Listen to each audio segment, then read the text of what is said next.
Alors, toutes les solutions auront jusqu'ici été envisagées pour tenter une sortie de crise.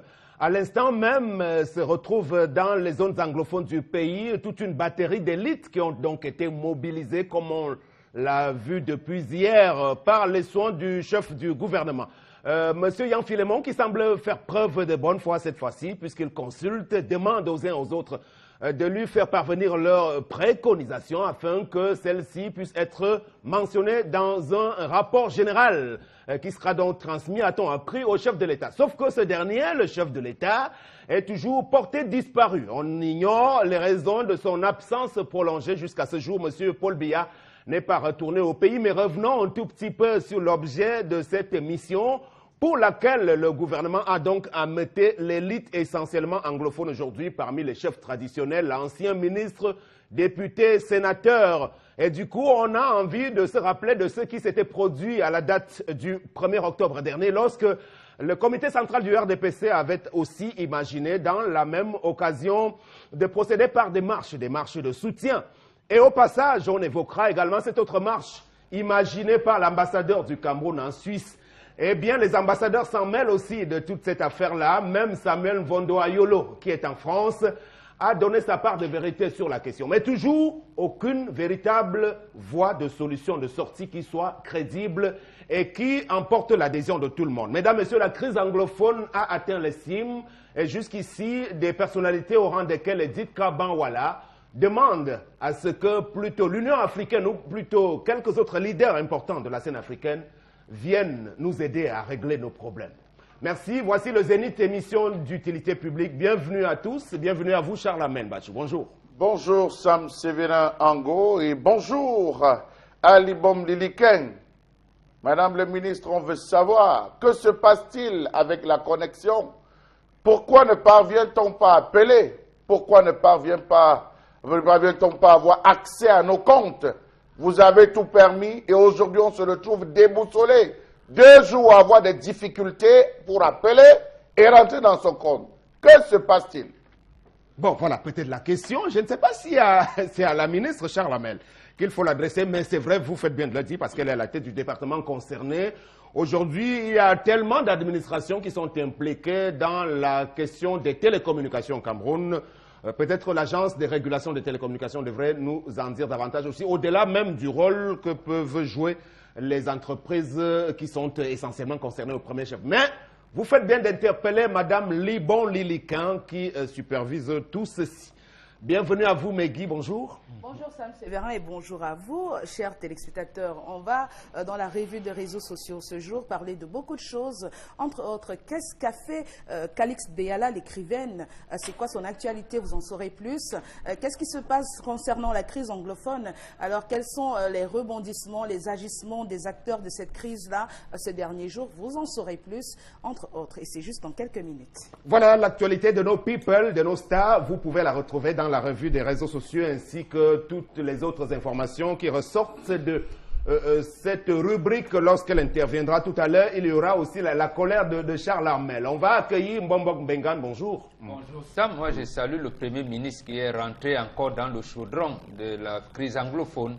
Hier encore, on a chassé les journalistes pour qu'ils ne se rendent pas compte de ce qui se passe à l'intérieur de la salle.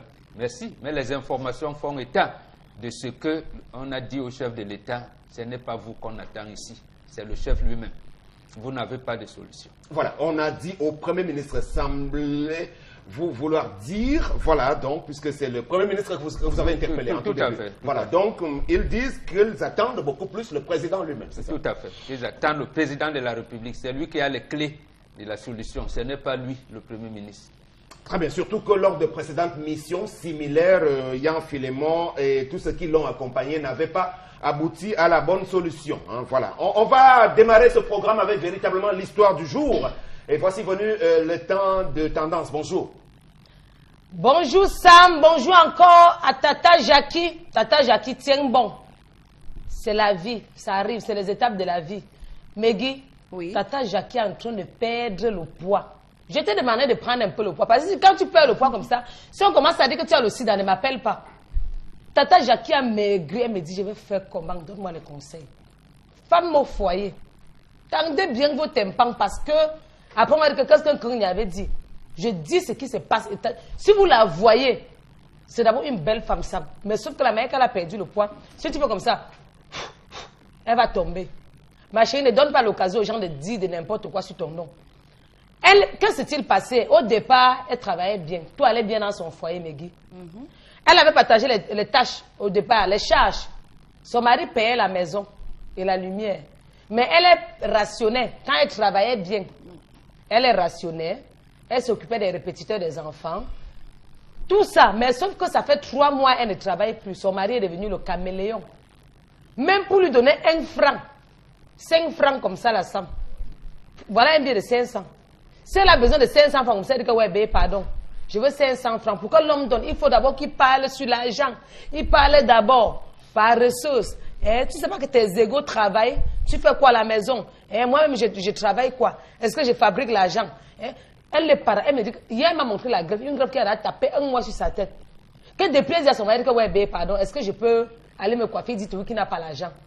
Maintenant, elle est en train de demander vos conseils. Elle dit qu'elle ne sait pas comment elle va faire parce que son mari a changé, elle ne comprend plus rien.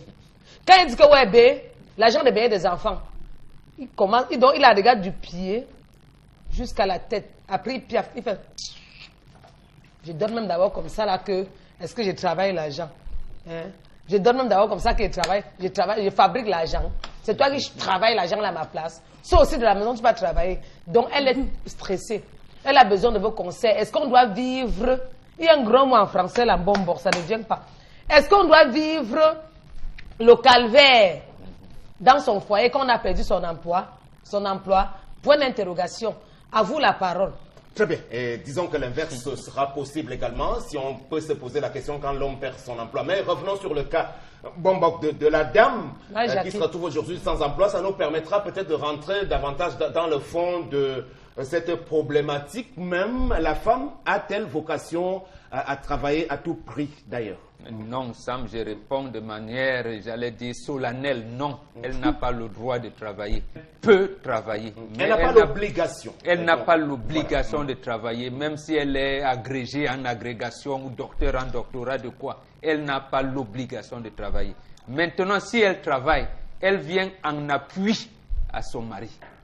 Elle vient en appui à son mari. Voilà comment devraient être organisées les choses. Mais comme nous sommes entrés dans la civilisation occidentale, vous allez vous rendre compte, depuis que le blanc est arrivé chez nous, la femme a commencé à terroriser ses avoirs. C'est-à-dire, l'argent de la femme, c'est pour elle. C'est l'argent de l'homme qui est et pour l'homme, et pour la femme, et pour la famille, et pour sa belle famille. Comme ça qu'elle règle. L'argent de la femme, c'est pour elle. Même pour ses enfants, c'est par, j'allais dire, magnanimité qu'elle peut même acheter les bonbons à ses enfants, alors que ce sont ses enfants. Elle va dire, mais tes enfants, votre père ne m'a encore rien donné. En fait, j'imagine que cette femme a fait vivre le calvaire à son mari. C'est pour cette raison que, comme nous les hommes, nous n'aimons pas trop parler, nous n'aimons pas toujours extérioriser ce qu'on subit dans le foyer, et celui-ci, bon, il procède par cette méthode. Donc, d'entrée de jeu, vous tentez de disculper cet homme, oui. Un homme qui fait vivre le calvaire à son épouse parce que celle-ci a perdu son emploi. Parce que l'homme, lui... d'une telle attitude quand même. Tout à fait. Non, parce que l'homme, lui, n'a jamais dit, il n'a pas dit ce qu'il vivait quand son épouse travaillait. Mais est-ce qu'il a le droit de lui rétorquer sa bombe? J'ai dit non. Là, c'est pour ça que j'ai dit non. Ce n'est pas une bonne attitude, ça, quand même. Mais il faudrait être au-dessus. Et c'est dire que, bon, maintenant où tout me revient, je vais considérer que mon épouse n'a rien, mais qu'au moins pour elle, pour les enfants, c'est moi qui dois subvenir à ses besoins, aux besoins de la famille. Je dois m'organiser autrement. Maintenant, et reprocher à son épouse ces écarts de comportement quand elle travaillait en lui disant non, chérie, quand tu travailles, tu sais bien que voilà comment tu fais. Aujourd'hui, comme c'est la seule poche, j'ai une seule main, et habitue-toi à ce genre de comportement à tel autre. Bon, c'est vrai qu'on ne nous a pas dit exactement comment le couple fonctionnait du temps où la femme travaillait. Regarde ça, on les appelait au quartier Roméo et Juliette. Voici le nom. Voilà, donc c'était les amoureux Roméo et Juliette que tout le quartier connaissait. Maintenant, quand monsieur passe, on fait tout le concours. Madame passe, on fait le concours derrière. Donc ça ne va vraiment Parce que monsieur, lui, ne se plaignait pas. Oui, Voilà. Il ne se plaignait pas. Ça allait bien. Madame prenait son argent, elle envoyait sa belle famille, faisait ce qu'elle voulait. Monsieur ne se plaignait pas. Ok, très bien. Mais Guy, un tel cas de figure, comment est-ce que vous l'appréhendez à première vue, finalement, la femme qui subit ainsi le martyre du fait qu'elle ne se retrouve plus en situation d'employabilité? Comment est-ce que vous réagissez à l'attitude d'un tel homme, finalement? Mais Sam Sévérin, c'est le calvaire que subissent la majorité des femmes qui n'ont pas d'emploi dans les foyers. Elles sont méprisées, elles sont traitées de consommatrices, elles sont reléguées au plus bas niveau de la femme qui ne sert à rien, qui est rendue au même niveau qu'un objet dans les foyers. Il y a encore très peu d'hommes qui ont cette conscience-là, parce qu'aujourd'hui, on nous dit, oui, la femme n'a pas le droit de travailler. C'est écrit où que la femme n'a pas le droit de travailler? Donc il a corrigé, il n'a pas l'obligation forcément. Donc c'était pour dire même l'homme n'a pas l'obligation de travailler. Si on veut le prendre comme ça, si sa femme travaille, il n'a pas l'obligation de travailler. Tout le monde. Que dit la loi, le code civil en matière de mariage et de on va dire. Le code civil n'a jamais dit que la femme n'a pas l'obligation de travailler. Il n'y a aucune clause qui le dit. Le code civil qui survient aux besoins de la famille. Charge du ménage. Il survient aux charges du ménage, mais ça ne veut pas dire, puisque le même code civil dit, au cas où la femme travaille, elle doit être en appui pour son mari. Ça veut dire qu'elle n'a pas l'obligation de travailler. Au cas où.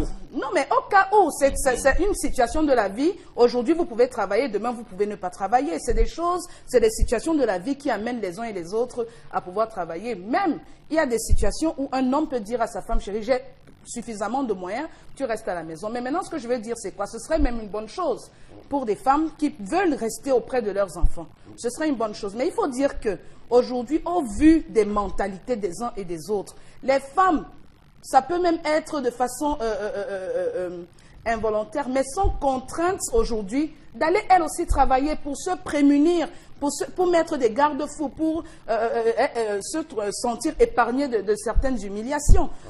Aujourd'hui, on vous dit, en Afrique, la femme ne doit pas travailler, c'est l'homme. Mais est-ce que vous, les hommes africains, vous êtes assez matures, justement, pour demain ne pas dire à votre femme que toi, tu es une consommatrice? C'est vous qui poussez les femmes à aller travailler à tout prix. Je n'ai pas dit seulement en Afrique, même en Europe, la femme n'a pas l'obligation de travailler. Je parle pour le monde. Tout à l'heure, vous avez accusé l'occidentalisation. Parce que vous n'avez pas su voir que là-bas, ça a dérouté. Laissez les Blancs tranquilles. Laissez les Blancs tranquilles. Vous n'allez pas prendre tous vos manquements ici et les mettre sur le dos des Blancs. Ça, c'est ramener l'Africain au même niveau que le mouton qui suit ce que l'autre fait sans réfléchir, à quelqu'un qui n'a pas de jugeote. Les Africains réfléchissent, ils savent distinguer ce qui est bon de ce qui est mauvais. Donc, laissez les Blancs tranquilles.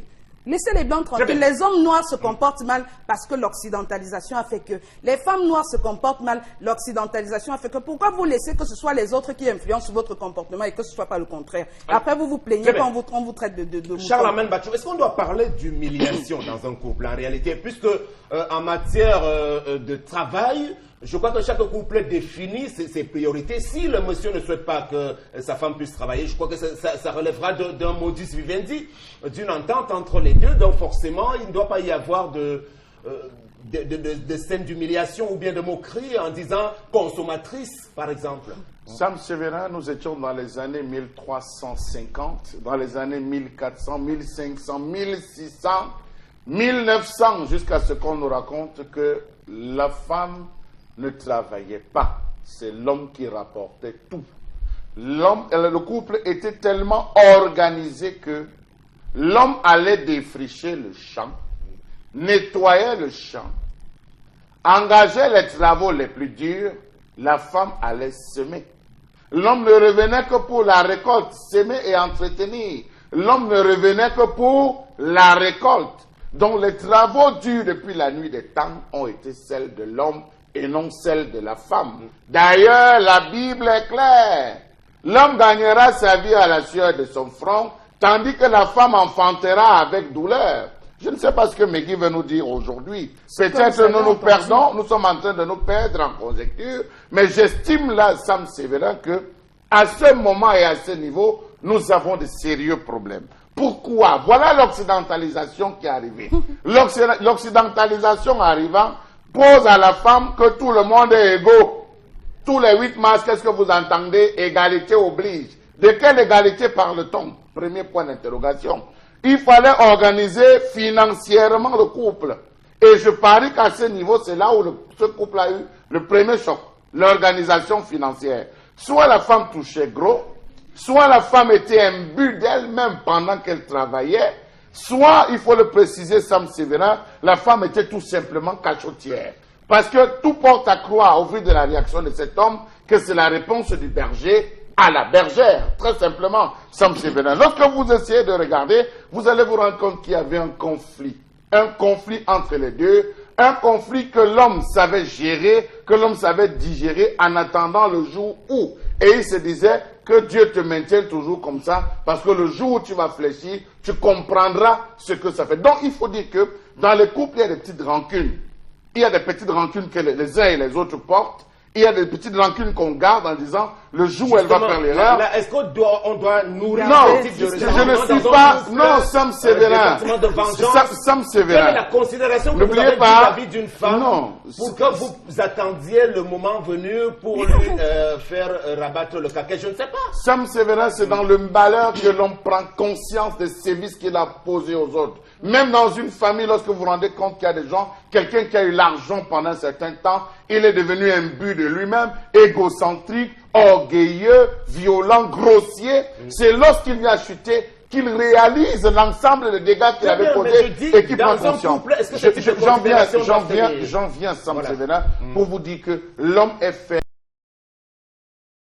Ça veut dire qu'à des moments, vous voulez surpasser, à des moments, ça vous rattrape. Et c'est là où est la plus grosse place du mariage, savoir se supporter. Donc, à ce niveau, je peux dire, l'homme a péché, tout simplement parce qu'il a eu des ressentis, il a gardé, ça a explosé à la fin. Donc, ils n'ont pas reçu cet accompagnement qu'il fallait. Voilà là où je l'homme qui fait subir à son épouse de tels sévices, je crois, lui-même ne trouvera pas de bonheur tendance. Parce qu'il n'y a pas de bonheur à faire souffrir votre épouse parce que vous êtes dans un couple, quelle que soit la raison. Ça, c'est une opinion. Vous ne savez pas s'ils ont vécu au départ. Non, Charles, mais il y a les signes qui ne trompent pas.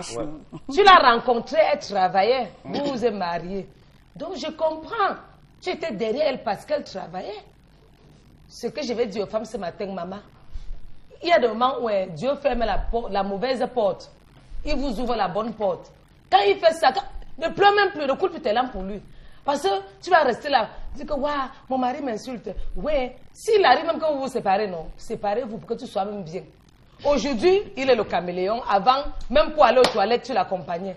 Même pour aller n'importe où, tu l'accompagnais. Maintenant, tu es comme la peste. Oui, je vais dire le mot peste là.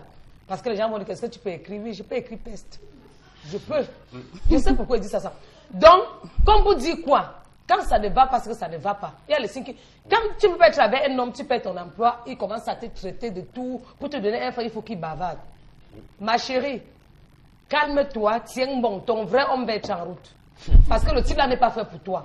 L'amour vrai, par là également, vous ne devez pas les encourager à se séparer, tendance. Sam, tu connais ce que ça fait quand l'homme veut te donner un franc? Ça peut s'arranger, tendance. Ça va s'arranger comment? Quelle a tu perdu le poids? Ok, Mbomok Bengan, est-ce qu'on ne devrait pas, comme tendance, fustiger tout de même l'attitude de cet homme-là? C'est vrai, vous l'avez déjà dit. Son homme en route. Bon, rappelons que la plupart des femmes également, lorsqu'il arrive que l'homme en vienne à perdre son emploi, se comporte à peu près de la même façon, sinon un peu plus durement aussi. Bon. Oui, Sam, je partage votre point de vue. Il faut réconcilier un couple qui risque de voler en éclats. Il faut les rapprocher davantage. C'est pour ça que nous avons dit, l'homme, non, vous avez ingurgité des choses, ce n'est pas le moment de les extérioriser. Vous pouvez le dire, même de manière, j'allais dire, ironique, pour ramener votre épouse à de meilleurs sentiments et penser à la famille. C'est à vous que revient, j'allais dire, l'épanouissement de la famille. Maintenant, Sam, lorsque nous parlons de l'occidentalisation, il y a certains... J'ai vu, j'étais invité à l'université de Douala dernièrement, justement, ce problème est arrivé. Écoutez, regardez quel a été le cheminement. Charles Hamel a parlé de l'Afrique tout à l'heure. Lorsqu'il y a eu révolution industrielle en Occident, est-ce que la femme travaillait? Je vous dis non, la femme ne travaillait pas. Pendant la révolution industrielle, on vous parlait de Black Countries en Angleterre, ainsi de suite. Et la raison, c'était laquelle? Justement parce que la femme n'est pas vouée au métier. Non, la raison, c'était laquelle? C'est que la femme n'est pas vouée. Non. La raison, c'était laquelle? C'était les Mais hommes. je vous donne la raison. La raison, C'est pas ça la raison. C'était laquelle? C'est pas ça la raison. Les hommes sont allés combattre et les femmes devaient rester. Et c'est elles, justement, Lors qui de la s'occupaient. révolution industrielle. Voilà. Oui, c'était ça. La révolution industrielle. C'était l'une des raisons La principales. femme ne doit pas C'était l'une être... des raisons principales. Non, non. La femme ne doit pas être exposée à des travaux beaucoup plus contraignants pour elle. C'est-à-dire que depuis la nuit des temps, vous l'avez dit, en vous inspirant de la Bible, la femme, c'est même eux qui ont parlé du sexe faible. En réalité, on encadre la femme. Ce n'est pas pour dire qu'elle est sous-homme. Deuxième chose, la femme a commencé à voter quand en Europe? Lorsqu'on a commencé à parler de l'émancipation de la femme, c'est là où tout a chamboulé. Que veut dire émancipation de la femme? Et précisément, c'est 20 ans après que la femme elle-même a recadré son raisonnement. On lui a dit, vous êtes complémentaires, vous et l'homme, parce qu'elle est venue dire égalité, égalité. Il a fallu 20 ans pour qu'elle dise non, c'est égalité dans la loi. Bon, même là-bas, on vous disait, même dans les formations militaires, il a fallu un moment pour qu'on admette la femme. Précisément, c'est au regard de ce que Dieu, je veux dire, de son statut physiologique que Dieu lui a donné. Ce n'est pas l'homme qui a créé la femme. Quand même, mais on lui a donné la femme pour l'encadrer. Donc, j'ai dit donc qu'on a mal copié ces choses précisément parce que la civilisation occidentale est venue nous envahir. Il n'y a pas eu un contrat social pour savoir que non, on perd si on perd ça. Alors, est-ce qu'on peut convenir presque tous ensemble sur ce plateau, y compris vous, Megui, que la femme, à la base, n'a pas fondamentalement vocation à avoir du boulot et que si c'est le cas, ce n'est qu'une valeur ajoutée? Une plus-value tout simplement dont la famille peut en profiter, mais ce n'est pas systématisé qu'elles doivent nécessairement travailler. C'est faux. Je ne suis pas d'accord parce que qu'est-ce que vous appelez boulot? À l'époque où les femmes ont dit qu'elles ne travaillaient pas, aller au champ, ce n'est pas un boulot.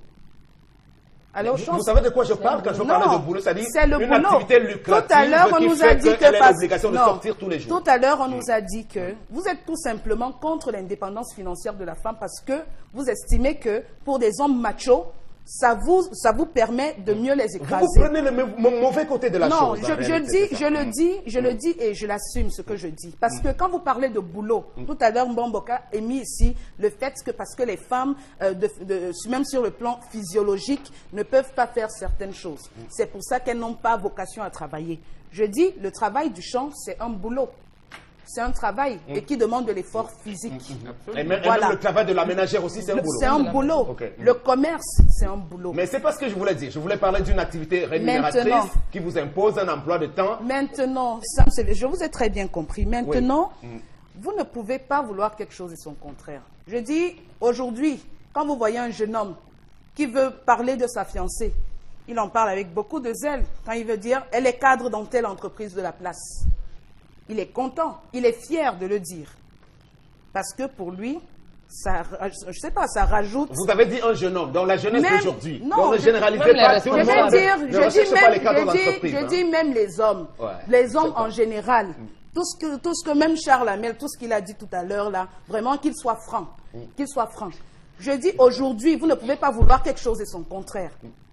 Quand ça vous arrange, vous vous vantez de ce que votre femme est ci, est ça, est ci, c'est une intello, c'est une ceci. Mais je suis désolée, vous ne pouvez pas prendre sur vous, vous envoyez vos filles à l'école. Pourquoi?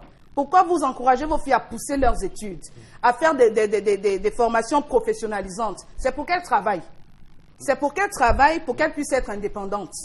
Donc, je suis désolée. Non, c'est pour qu'elle puisse collaborer à son mari. Ce n'est indépendant. Collaborer avec son mari, de quelle façon? Ça veut dire venir en appui à son mari. De quelle façon? De la manière suivante. Attendez, par exemple, lorsque l'école des Blancs arrive chez nous, l'exemple nous vient, je pense, c'est même la femme qui a parlé en public.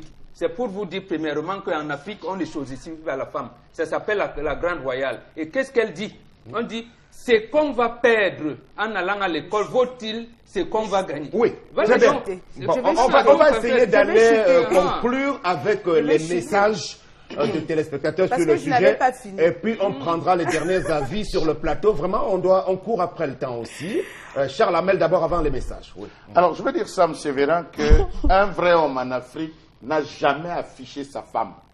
C'est encore l'occidentalisation. Ah bon? Parce que derrière chaque grand homme se cache une femme. C'est l'apparence, le comportement. C'est l'apparence, le comportement, la prestance de l'homme qui laisse entrevoir les qualités de son épouse, quelle peut être sa femme? Celui qui est là, c'est une curiosité. Sam aujourd'hui qui est sur un plateau de télévision, quelle peut être sa femme? Mbombo qui est là, Charles Hamel, on s'interroge parce que derrière chaque grand homme se cache une femme. Ceux qui exposent leurs femmes, je suis désolé, c'est encore un phénomène de l'occidentalisation, Megui. Je ne me vanterai jamais. Je ne me vanterai. Et c'est la raison pour laquelle le principe de polygamie est rentré pour ne jamais donner l'impression ou donner même l'apparence à qui que ce soit de connaître qui est la bien-aimée. Parce que qui touche la femme a touché le foyer, qui touche le foyer a déstructuré la famille. Donc j'en viens à cela pour dire, nous accusons l'homme. Parce que l'homme affaiblit. Je ne suis pas d'accord avec le comportement de l'homme. L'homme affaiblit. Et il affaiblit tout simplement parce qu'il n'a pas été bien entouré. Encore l'occidentalisation avec le phénomène de parrains et de marraines lors des mariages. Des parrains qui n'arrivent que lorsqu'il faut financer et disparaissent après le mariage. On ne les voit plus. Merci beaucoup. Alors, on va conclure. Je vais quand même rappeler aux téléspectateurs, puisque je connais les positions de nous trois, autant que nous sommes tous les trois hommes sur ce plateau. Nous ne sommes pas pour les femmes bling-bling forcément qui travaillent. On est même pour les femmes au foyer, si vous voulez savoir. Maintenant, moi, je dis toujours, si la femme vous amène, vous me dites que vous travaillez, bon, il faut que je sache quel est votre niveau de rémunération. Si c'est vraiment, comme on dit, pour les arachides, en dessous de 100 000 francs, je ne sais pas trop quoi, vraiment, ça ne vaut pas la peine. Vous restez à la maison. Mais si c'est quelque chose de proprement rémunérateur, on voit si ça peut être vraiment pour le bien de la famille, sans que ça ne vous fasse prendre la tête, parce que la femme, à la base, doit nécessairement avoir en tête qu'elle est d'abord là pour le bien de son époux et pour le bien de la famille. Voilà. Est-ce qu'on peut donc enchaîner avec les messages? Il n'y a pas moi qu'on même pas intérêt. Oui. Tu m'aimes moi de tout ton cœur. Tendance, rassure-toi, tous les hommes ne cherchent pas les femmes qui travaillent. Il y a les gars qui cherchent pas intérêt. Ils sont nombreux, ça veut calculer. Voilà. Le calculateur. Voilà, on a donc King et Jean-Claude depuis Strasbourg qui nous dit arrêtez d'accuser les Occidentaux. Ici, il est question d'entente. Si la femme ne travaille plus, l'homme assume, s'il vous plaît. On n'accuse pas, c'est précisément vous qui êtes là-bas. Vous ne devez pas savoir que, effectivement, l'Occident nous a envahis. Il faut savoir où on a glissé pour savoir comment rectifier, mon ami. Ok, donc l'attitude de l'homme est condamnable. Il a pour obligation de subvenir aux besoins de sa famille. Humilier sa femme comme il le fait n'est pas sérieux de sa part. C'est Rodrigue qui signe ce message. La femme doit travailler pour participer à l'épanouissement de la famille. Alors, l'homme étant le chef de famille a l'obligation de prendre en charge sa femme, qu'elle travaille ou pas. Charles de Douala. Absolument. Mais sauf que l'argent de la femme, c'est pour elle. Voilà, la femme doit travailler pour le bien du couple et pour son épanouissement. Bonjour, je voudrais savoir si tout ce qu'on vit en Afrique, c'est toujours des Blancs, à cause des Blancs. Ben Tikiner vous insulte, c'est encore l'occidentalisation. Jules depuis Yaoundé. Parce que vous êtes allé à l'école des Blancs, vous vous êtes trouvé dans une situation hybride. Ce que les téléspectateurs veulent dire, c'est qu'à force d'utiliser le terme occidentalisation, on va finir par le galvauder et le sortir vraiment de... Parce qu'on ne peut pas tout renvoyer, je suis d'accord avec sachez que vous avez des initiés qui peuvent vous apprendre votre culture.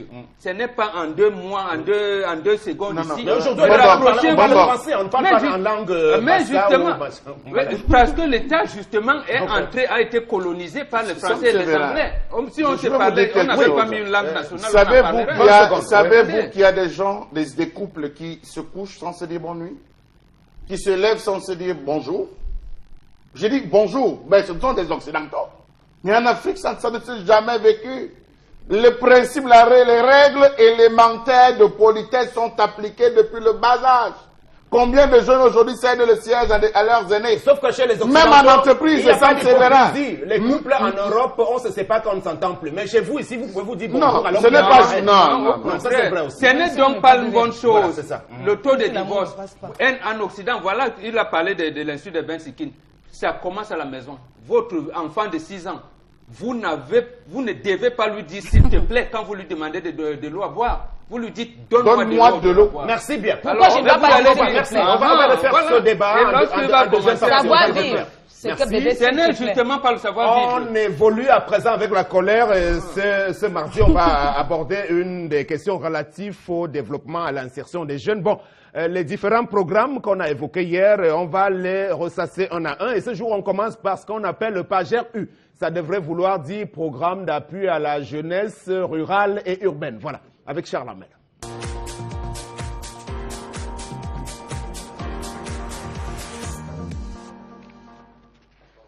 Je m'interroge ce jour sur la question du programme d'appui à la jeunesse rurale et urbaine au Cameroun.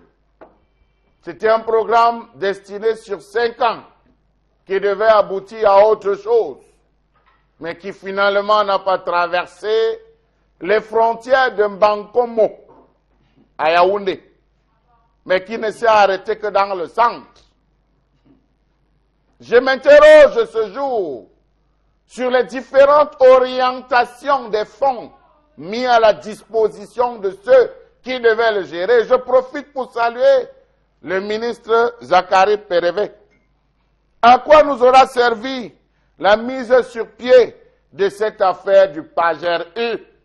Puisque jusqu'à ce jour, de l'ouest au nord, du sud au centre, de l'est même, les jeunes continuent à voyager avec les motos dans les soutes des gros porteurs pour venir se battre à Douala et à Yaoundé. Pourquoi fuient-ils les villages s'il existait un programme d'appui à la jeunesse rurale? Je m'interroge. Peut-on se vanter de ceci que le PAGER-U aura atteint les objectifs recherchés par le chef de l'État? Est-il possible d'avoir la traçabilité des 5000 bénéficiaires 10 ans après son démarrage? Qui sont-ils? Où sont-ils? Que font-ils? Qu'ont-ils rapporté? Point d'interrogation. Pourquoi n'a-t-on pas procédé à la publication complète des listes des bénéficiaires des subventions du PAGER-U avec leurs adresses et leur localisation des projets? Pourquoi est-ce qu'on connaît lorsque les programmes démarrent dans ce pays et jamais lorsqu'ils arrivent à leur terme? Comment comprendre la grosse contradiction qui existe entre le discours officiel du chef de l'État, qui est celui de l'auto-emploi, et les faits? Comment comprendre la grosse présence des programmes jeunes financés à hauteur du milliard, alors qu'on près de 2 millions de jeunes garçons et jeunes filles confondus, dont l'âge varie entre 15 et 30 ans, souffrent encore de la pauvreté? Callbox, bensikin, kiosque, bouquinerie, voilà ce que font les jeunes qui ragent des drains lorsqu'ils sont aidés par les communautés urbaines et les communes d'arrondissement, des herbages et des frichages en zone rurale. Est-ce ça le PAGER-U? Savez-vous que d'après les informations incomplètes de l'étude menée de 2007 à 2009, le PAGER-U a seulement placé 151 jeunes en emploi salarié pour un montant de 2,9 milliards de francs CFA, soit 7,55% sur un objectif de 2000 personnes. Savez-vous que les jeunes visés par le programme pour l'auto-emploi n'ont représenté que 0,20% de la population cible, chiffre dérisoire si on considère la masse réelle de placement en emploi et en auto-emploi?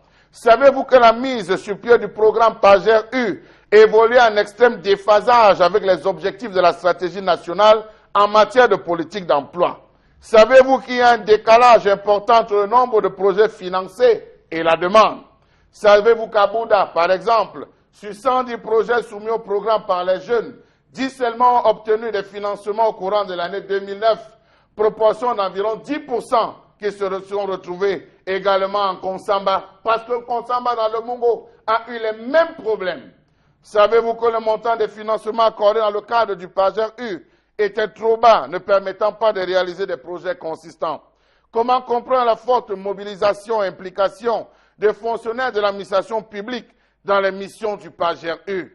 Savez-vous que le document de mise en œuvre du PAGER-U prévoyait que sa phase expérimentale devait s'achever en 2010 pour donner naissance au Fonds national d'insertion des jeunes, FONIGE, dont le budget essentiel devait provenir du revolving des fonds recouvrés auprès des bénéficiaires? Qu'en est-il à ce jour du programme FONIGE? Point d'interrogation. Comment comprendre que la pérennisation des programmes PIACI et PAGER-U soit à ce jour hypothéquée au regard des faibles taux de recouvrement? Comment comprendre que le PAGER-U lui-même ne soit pas arrivé à mi-parcours de son ambition si l'on se réfère au volume de consommation du budget pour la seule année 2011. Pourquoi ne pas avouer sans honte que le PAGER-U était un programme de dépannage ponctuel et non pas dans une stratégie nationale ou régionale d'emploi? Parce qu'enfin, pour un total de 7,7 milliards de francs CFA décaissés et 730 millions de francs CFA remboursés pour un seul cas, celui du PAGER-U, on peut dire finalement qu'on s'est tous amusés et pour rien. En réalité, sous le renouveau, on dira en Bombok Bengan que la plupart des projets ne connaissent jamais leur aboutissement. On va rester encore dans la problématique des questions de jeunes. Donc, autour de ce programme, si on peut en faire l'évaluation, puisqu'on a choisi de commencer cette évocation depuis hier. Alors, le PAGER-U, qu'est-ce que vous en savez finalement? Je sais deux choses. Les deux choses, la première, c'est qu'il y avait déphasage entre ce qui est proposé et la réalité, le terrain. La deuxième chose, c'est que ça entre dans le cadre global de la politique du renouveau, c'est-à-dire la navigation à vue. C'est comme le Premier ministre qui est dans le nord-ouest, le sud-ouest, on sait qu'il va échouer. Donc lui, il va vous dire que non, il est inspiré par Jésus et Mahomet qui lui ont dit la nuit que vraiment il va réussir. Nous, on sait qu'il va échouer. Et c'est ça, on sait donc qu'il va échouer. On savait que ce projet allait échouer. Et pourquoi ce projet allait échouer? Ce n'est pas parce que nous sommes les rabat-joie ou bien nous avons une boule de cristal. Non, Sam, c'est précisément parce que lorsque le président Biya prend le pouvoir, je vais vous donner l'extrait du discours d'Ayidjo le 4 novembre lorsqu'il démissionne. Il dit: la proportion élevée des jeunes dans la population active signifie qu'un nombre important et rapidement croissant de ces derniers entreront dans les rangs des demandeurs d'emploi. Il faut naturellement leur trouver des emplois. Si ces nouveaux actifs ne trouvent pas d'emploi, ils iront grossir les rangs des non-d'emploi et des chômeurs. L'écart dans la répartition du revenu national pourrait alors s'aggraver et accroître des disparités sociales, craignant ainsi un environnement propice à la délinquance et aux tensions sociales. Voilà la feuille de route. Et pour qu'on n'en arrive pas là, Ayidjo confie au chef de l'État 3 projets qui devaient contenir les jeunes dans nos villages et entretenir ceux qui sont en ville et lutter ainsi ce qu'on appelle l'exode rural. Le premier consistait dans des projets agricoles qui devaient devenir des vastes agro-industries. Vous avez entendu parler sûrement du service civique national de participation au développement, dont le siège était à Bafang. Et les 2 projets phares qui encadraient ça, c'était le projet Bafang-Yabassi et le projet Konjok. Parce que le département de Nkam devait être le carrefour entre le littoral, où il est déjà, l'ouest et le centre. Or, le président Biya, il n'a plus tenu compte de ce projet-là. Le deuxième, c'était dans la plaine de Mbo, à Sanchou, dans le département de Sanchou. Il fallait créer un vaste champ agricole et surtout de vaste exploitation de riz, parce qu'il y en avait déjà dans la sèmerie. Et je me rappelle dans l'extrait du même discours de démission, d'ailleurs un discours qui a été abondamment répandu, je ne sais pas trop pourquoi, cette semaine dans les réseaux sociaux, Monsieur Ayidjo, pour vous relancer un bonbon, parlait de finances qui étaient saines lorsqu'il doit partir. Il laisse une économie en pleine expansion. Il a, à propos de la jeunesse, souligné que nous avons affaire à une jeunesse dynamique qui est imaginative. J'essaie de paraphraser, ce n'était pas exactement cela, mais c'est ce qu'il disait lorsque, au début des années 80, il partait du pouvoir. Oui, tout à fait ça. Mais le troisième, c'était dans le nord-ouest. C'est-à-dire dans 2 départements, dans le département de Mboui et dans le département de Ndonga-Mantoum. Il avait déjà pris 42 000 hectares pour faire et l'agriculture et l'élevage. Et comme vous disiez tout à l'heure, précisément parce que les techniciens qui devaient venir du centre universitaire de Tchang, avec les ingénieurs agricoles qui devaient sortir, les techniciens supérieurs qui devaient sortir de Dibombari et de Mbalmayo, mais davantage les techniciens qui venaient du centre universitaire de Ngaoundéré devaient donc encadrer. Et les 3 projets étaient déjà financés par le Fonds européen de développement. Donc l'argent était frais. Et un 18 juin 1983, le chef de l'État décide d'abandonner. C'est un peu comme nous dit encore dernièrement le directeur de la Caisse autonome d'amortissement, nous dit nous avons déjà là 5 142 milliards de francs. Nous avons l'argent frais et qui attend seulement à être injecté dans le circuit de développement et on ne fait rien. Voilà, on préfère donc prendre un peu de sous et distribuer à des prébendes comme ça aux gens qui viennent applaudir dans les rangs de RDPC. Au-delà de la politique globale, c'est vrai que Mbombog nous a amené dans on va dire la méga structure même de l'esprit et la lettre du renouveau tel que les choses sont implémentées. Mais pour revenir à ce programme d'appui à l'insertion de la jeunesse urbaine et rurale tel que ça a été libellé, le PAGER-U, quels sont les domaines sur lesquels Charles Hamel est revenu? D'ailleurs, j'aimerais qu'on rappelle ça aux téléspectateurs. Ces jeunes qui devaient être insérés, c'était dans quel domaine exactement finalement? Est-ce que, oui, Charles Hamel, vous pouvez aider Megui pour son développement? Dans le domaine de l'agriculture. Agriculture. Dans le domaine de le PAGER-U, le domaine de l'agriculture, projet d'appui à la jeunesse rurale et urbaine. Rurale et urbaine. Rurale, c'était sur le plan de l'agriculture. Laissons la jeunesse rurale. La jeunesse urbaine, elle doit être insérée comment, à votre avis? Voilà, justement, on en a parlé hier de façon générale. Charles Hamel nous a exposé justement sa colère sur les programmes jeunes, c'est ça, les programmes d'aide aux jeunes, et le PAGER-U qui en fait partie. Donc, c'est un programme, le PAGER-U, qui repose sur l'agro-pastoral, ça il faut le dire. Maintenant, par rapport à la jeunesse en zone rurale, je crois que c'est un peu plus facile l'insertion des jeunes de la zone rurale dans ces projets-là, même si je doute fort des mesures d'accompagnement sur le terrain que l'État met en place pour ces jeunes-là. Mais en zone urbaine, je l'ai dit peut-être de façon un peu, je veux dire, superficielle hier, est-ce que les jeunes en zone urbaine sont intéressés? C'est ça aussi le problème. Est-ce qu'ils sont intéressés? Beaucoup ne sont pas vraiment... Non, le discours d'Aïdjo, lorsqu'il démissionne, laissait une jeunesse intéressée. Donc aujourd'hui, vous dites que notre jeunesse n'est plus du tout intéressée. Donc oui, les parce raisons que le discours du président Aïdjo, c'était en quelle époque? Est-ce que il y avait les mêmes opportunités avant qu'aujourd'hui? Je ne pense pas aujourd'hui. C'est pour ça que je voudrais qu'on fasse le parallèle. Justement. Pourquoi est-ce qu'aujourd'hui... Voilà, son discours était vraiment opportun à cette époque-là, parce qu'on voyait, c'était vraiment tout ce que l'environnement pouvait offrir de plus important. Mais aujourd'hui, je ne sais pas combien, 30 ans, presque une trentaine d'années après, les choses ont évolué sur le plan de l'industrie, de la technologie. Les jeunes ont d'autres visions. Beaucoup veulent faire des choses autrement. Donc, vous avez parlé hier du digital. Les jeunes sont de plus en plus intéressés par le digital, par le commerce, et même le commerce, il y a le type de commerce. Donc, ça devient un peu compliqué, surtout que des projets comme ceux-là, oui, qui sont louables, mais je dis encore, les méthodes d'accompagnement sont lesquelles? Sur le terrain, de façon réelle, de façon matérielle, qu'est-ce qu'on a comme logistique? Je ne sais pas. Les jeunes aujourd'hui peut-être seraient plus enclins à justement adhérer à ce genre de projet si c'était mécanisé. Ça, il faut le dire. Mais s'il faut retourner à l'agriculture en travaillant avec la roue, en travaillant avec la machette, la daba, ce sera un peu compliqué. Ça ne va pas, excusez-moi, attirer grand monde. Voilà, tendance, non, la jeunesse d'aujourd'hui, je connais un peu ta position sur le sujet, puisque tu penses que celle-ci est une jeunesse quelque peu paresseuse, qui passe beaucoup de temps dans les activités mondaines, mais tout de même, il ne leur a pas été proposé très souvent ces dernières années des véritables opportunités, comme les dit Megui. Oui, Sam, je ne refuse pas, mais j'ai d'abord un problème. Parce que Charles Hamel parlait de l'Est tout à l'heure. Il faut voir comment ces jeunes-là conduisent les motos à l'Est, à Bétois. Tu vois un jeune qui a peut-être un bagage intellectuel, qui est sur une moto, il bâche 4 personnes, plus lui, ça fait 5. Parfois, il faut même le petit chauffeur, et sans casque.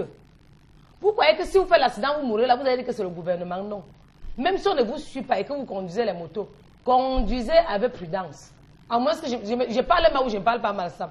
Je parle mal. Non, mais on peut se demander, tendance, est-ce que la jeunesse qui est sur les motos fait partie du programme d'insertion des jeunes en zone urbaine? Est-ce qu'on a tenu compte de ceux-là qui s'adonnent à l'activité de moto-taximan? Le père le connaît. La dernière fois que mon père a fait le discours, il a dit, cher Skinner, soyez prudent. C'est parce qu'il avait dit, Megui, il vous connaît. Donc ça veut dire que le père n'accepte pas le vol. On ne peut pas se lever, mais on n'a pas construit Paris en un jour. Il y a les choses qui vont changer dans ce pays. Alors, quand le père quand il vous connaît, ça veut dire qu'il vous tient à cœur. Mais ce qu'il y a lieu de faire maintenant, que je vais dire qu'en 2018, que vous le voulez ou pas, vous allez avoir les casques. Partout. Parce que quand vous faites des accidents, c'est nous qui perdons. Quand un Besgré fait l'accident, quand un Besgré entre sur le camion et qu'il meurt, c'est moi qui paie. Parce que c'est tout mon frère camerounais qui meurt. Il nous faut les casques dans ce pays. Et je sais que le père va vous donner les casques parce que vous êtes reconnus par lui. Si vous connaissez pas, il ne va même pas prononcer vos noms. C'est parce qu'il vous reconnaît. Et soyez aussi prudent quand vous êtes sur nos routes. Oui, Sam, si tu permets en une seconde, Sam, non. Parce que Megui a dit quelque chose tout à l'heure, je comprends qu'elle n'a pas vécu l'époque d'Aïdjo. Donc, ils font des analyses qui sont soutenues, mais il faudrait peut-être qu'on rappelle un certain nombre de choses. Aïdjo n'a pas seulement fait ce discours comme ça. Il avait prévu parce que le taux de natalité était à l'époque de 2,9%. Et il prévoyait de 3% en 1985 et de 3,5% en 2000. Et on prévoyait que la population du Cameroun allait être de 16,5 millions en 2000 et de 40 millions en 2025. Donc les projections étaient là. Au niveau des zones urbaines, notamment Douala, Yaoundé, les grandes villes, vous avez entendu parler de la zone Nilon. La zone Nilon, il y avait la mailleture. Les gens ne savent peut-être pas que la mailleture avait déjà fait des terrains, aménagé des terrains pour cela. Le président Abiya, il est venu, il n'en a plus tenu compte. Vous avez vu le quartier Madagascar à Yaoundé, quartier même briqueterie. C'est-à-dire, il y avait plein de choses comme ça, même Bepanda ici. Donc, et l'insertion des jeunes pouvait passer également par l'aménagement des aires de jeu où on peut s'adonner à la pratique sportive. C'est dans la loi de 77 qui régit les communes. Donc, c'est les communes qui ont la charge de préparer les heures de jeu pour les enfants et tout. Maintenant, sur le plan de l'industrie, justement, c'était accompagné de programmes adéquation, formation, emploi. C'est-à-dire qu'à la longue, les étudiants qui sortaient du centre universitaire de Ngaoundéré devaient commencer l'auto-emploi, devaient se préparer déjà à l'auto-emploi, tout comme les ingénieurs agronomes qui sortaient de Tchang, et ainsi de suite. Donc, c'était, je veux dire qu'on accompagnait les jeunes aux nouvelles technologies qui venaient. C'est pour cette raison que vous verrez que toutes les grandes villes, contrairement aux pays comme le Sénégal, il y a eu des grands pôles, Bamenda, Beya, Bafoussam, Douala, Yaoundé, Bertois. Donc, il y avait des pôles de développement dans toutes les provinces, comme on appelait notre époque. Alors, en zone rurale, Charles Hamel, est-ce qu'on ne peut pas penser à une insertion qui intègre, par exemple, les métiers de l'enseignement aujourd'hui, puisque ceux qui sortaient des ENIEJ, parce que j'ai regardé un reportage sur une chaîne concurrente hier, de la réalité des enseignants qu'on appelle les maîtres de parents, où on vous dit qu'ils gagnent entre 15 et 20 000 francs. C'est-à-dire que j'étais dépassé. Sam Sévérin, lorsqu'on ne chassera pas tous ces blancs qui occupent des postes sensibles au Cameroun, les choses ne changeront pas.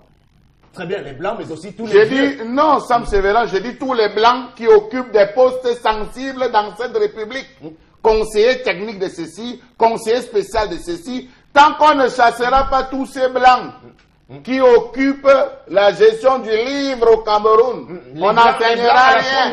On ne changera rien dans l'éducation au Cameroun, sans Sévérin. C'est le premier point. Ouais. Le deuxième point, tant qu'on ne va pas limiter la création des lycées et collèges, nous n'allons pas recadrer encore ce pays. Trop de lycées sont construits sans élèves, sans matériaux. On envoie les enfants. Ils vont se former pour aller où?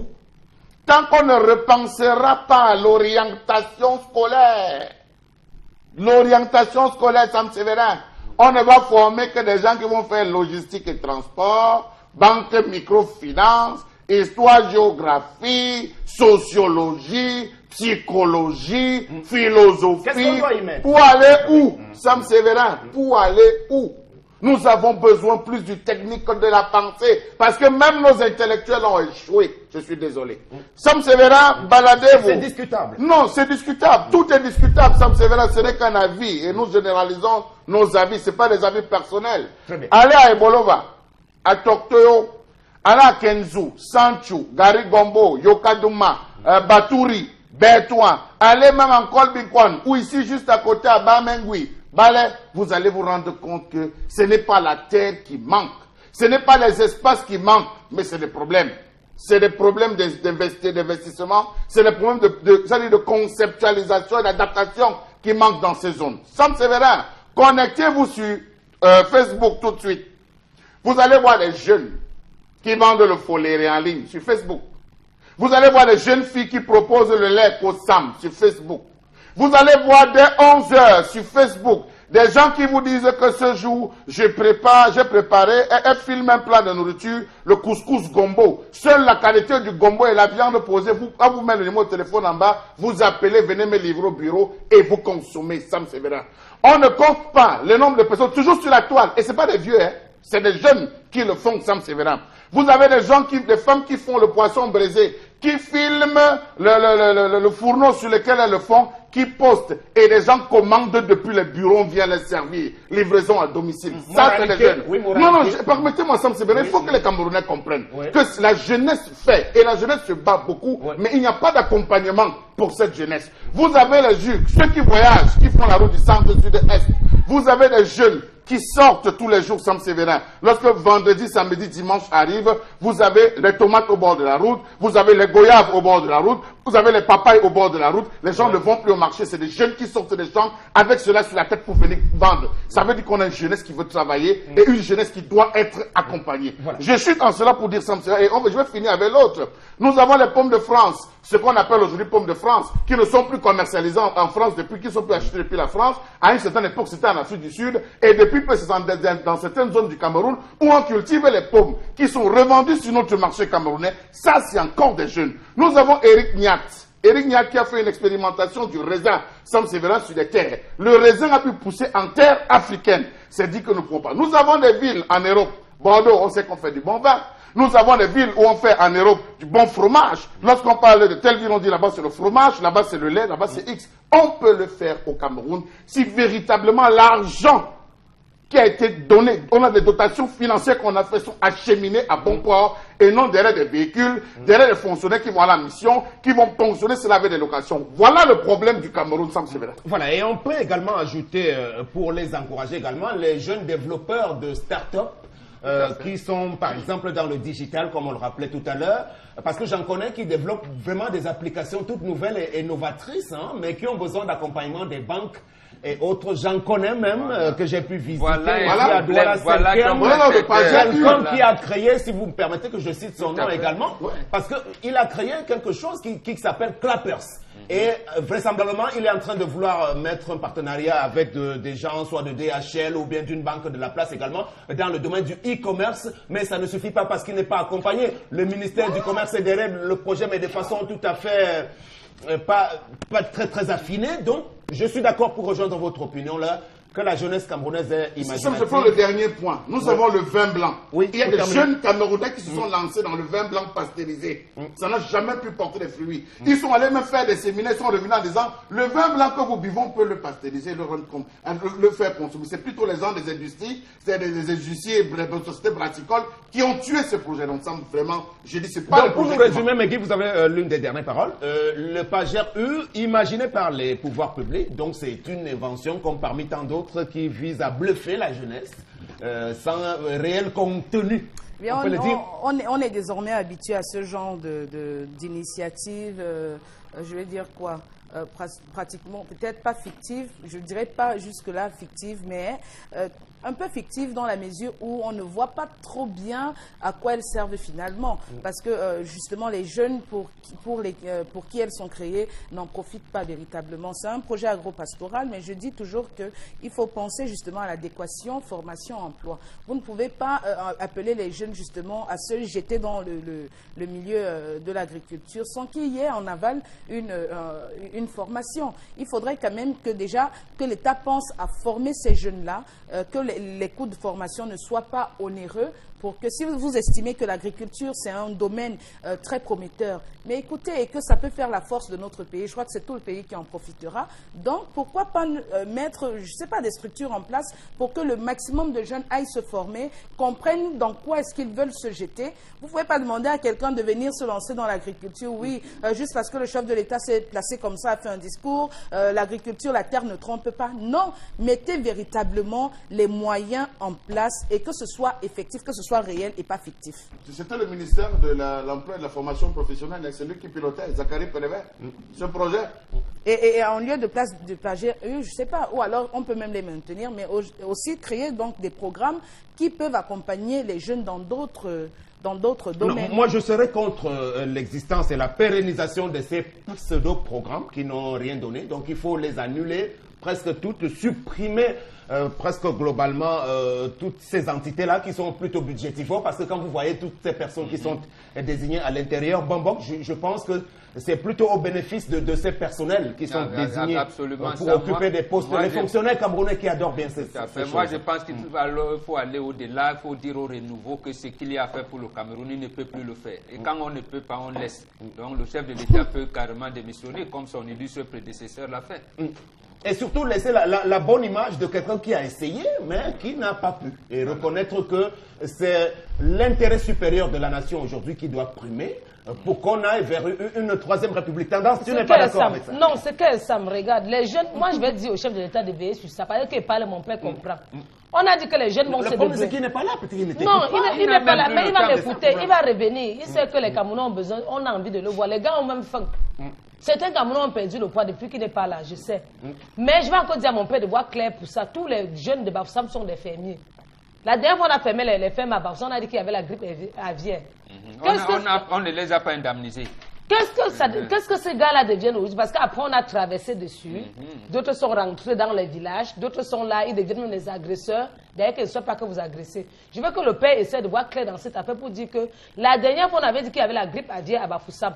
Les jeunes se sont lancés dans la ferme. On est parti fermer tout. Est-ce que vous avez encore laissé les gars tranquilles? Non. Papa, ça c'est un projet que tu vas remettre encore dans les dossiers. Bon, moi je les encourage. Parce qu'on a oublié. Toute la jeunesse de l'Ouest, de Bouddha, Bafan et autres, à rester au village. Des fermiers. Ne pas tout le temps être tenté de venir à Douala, à Bépanda pour ne rien faire du tout. Donc, essayez de développer des opportunités là-bas qui peuvent vous créer de l'emploi sur place en espérant que vous serez accompagnés. Merci, on a franchi la première heure et on prend la pause avant la deuxième partie.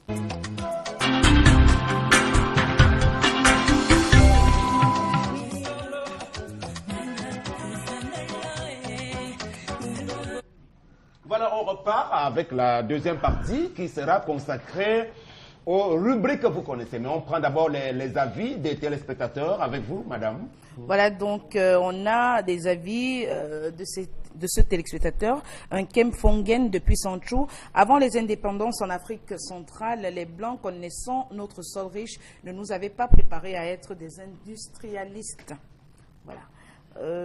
Alors, si on chasse les Blancs du Cameroun, si on chasse les Blancs au Cameroun, les Blancs vont nous chasser du Cameroun parce que c'est eux qui ont le contrôle. Non, après, il n'a pas compris. D'abord, ici, on parlait des Blancs, comme on peut dire, peau noire, masque blanc. Donc, ce sont nos frères qu'on considère comme les Blancs. Ils considèrent qu'ils sont au Cameroun en terre étrangère. C'est de ça que Charles Lamel parlait. Ils ont des passeports étrangers. Ils ont des doubles nationalités. Et alors, s'il s'agit de Dédé Yango, on va lui dire tu as la nationalité américaine, alors qu'eux, ils sont presque tous des Français. C'est d'eux qu'on parle. Maintenant, non, il y avait un tissu industriel au Cameroun, qu'on ne vous trompe pas. C'est précisément, là, on va encore dire qu'on en veut aux Occidentaux, c'est eux qui ont empêché le tissu industriel de se développer dans notre pays. La preuve, notre banane était la banane la plus prisée au monde. Lorsqu'il faut privatiser, la première entreprise à privatiser, c'était l'Office camerounais de la banane, que le président Biya a confié aux Américains, alors qu'on pouvait le contenir dans le portefeuille de l'État. Précisément parce que là-bas, on lui a dit, non, il ne faut pas subventionner l'agriculture. Lui aussi, il s'engouffre, alors que les Américains, les Occidentaux, eux, ils subventionnent leur agriculture. Et on va vous apprendre à l'ESSEC que non, vraiment, les marchés s'autorégulent. Ça ne s'autorégule pas. Oui, la suite des messages. Voilà, donc bonjour à vous entendre. Il me semble que vous n'êtes pas dans ce pays, puisque la majorité des projets meurent avant leur mise en œuvre. Comment comprendre la promotion des cultures de rente au détriment des cultures vivrières? Combien de Camerounais consomment le café? Non, nous l'avons dit, justement. Nous, on a dit, comme on a dit pour le Premier ministre, que ça va échouer. Donc, on savait que ça va échouer. Bon, laissez le message. À propos de la colère de Charles Armel, voilà, je lui tire un coup de chapeau car il s'intéresse vraiment à tous nos problèmes. Je pense que nous devons faire preuve de lucidité dans tout ce que nous faisons. Ça, c'est maintenant à propos de l'histoire du jour. Dans tout ce que nous faisons, la femme a toujours eu un rôle très important dans les sociétés traditionnelles africaines. Elle a toujours travaillé. L'idée même de dire que la femme est complémentaire à la... Pardon, que la femme est complémentaire je suis un peu perdue, à l'homme signifie que la femme a un rôle très important. La femme n'a jamais été l'objet ou devrait être l'objet d'un homme dans nos sociétés traditionnelles africaines. Les croyances que nous avons aujourd'hui ont contribué à la chosification de la femme et c'est ça le fond du problème. On voit très bien les références bibliques auxquelles vous faites allusion. Francis de Arras. Merci, monsieur. Merci. Personne n'a parlé de chosification de la femme. Il faut éviter d'utiliser des grands mots parce que la femme est mère de l'humanité. La femme a tellement d'importance dans notre société qu'il n'est pas question de l'assimiler à quelque chose. Donc, ce n'est pas bien de parler de ce terme-là. Il ne faut pas travestir notre pensée, monsieur. Voilà, vraiment, les jeunes sont même assez intéressés par l'agriculture. Je vis à l'étranger sur 5, il y a 3 personnes qui rêvent d'acheter de grandes plantations au pays. Faites une enquête auprès des jeunes qui font affaire dans nos villes. Vous vous rendrez compte des projets agricoles des jeunes. Alors, Sam Sévérin, je vous prends un exemple simple. Nous avons dans la seule ville de Douala environ 7000 Maliens qui font du cafétéria. Tous ces Maliens ne commercialisent pas le thé, encore moins le café camerounais, mais privilégient plutôt le commerce fait par les Maliens, le café fait par les Maliens. Vous entrez là-bas, vous allez vous rendre compte, vous aurez l'impression de la boîte, lorsque vous voyez la boîte, que c'est un café que vous connaissez. Pourtant, à l'intérieur, ce n'est pas ce qui est, c'est quelque chose qui est commercialisé par les grossistes maliens. Pour vous dire que si on n'arrive pas, le ministre du Commerce n'arrive pas à imposer le café camerounais au propre Camerounais, nous sommes en train d'aller où, Sam Sévérin? Voilà un exemple basique. Ça, c'est bien vu. La suite.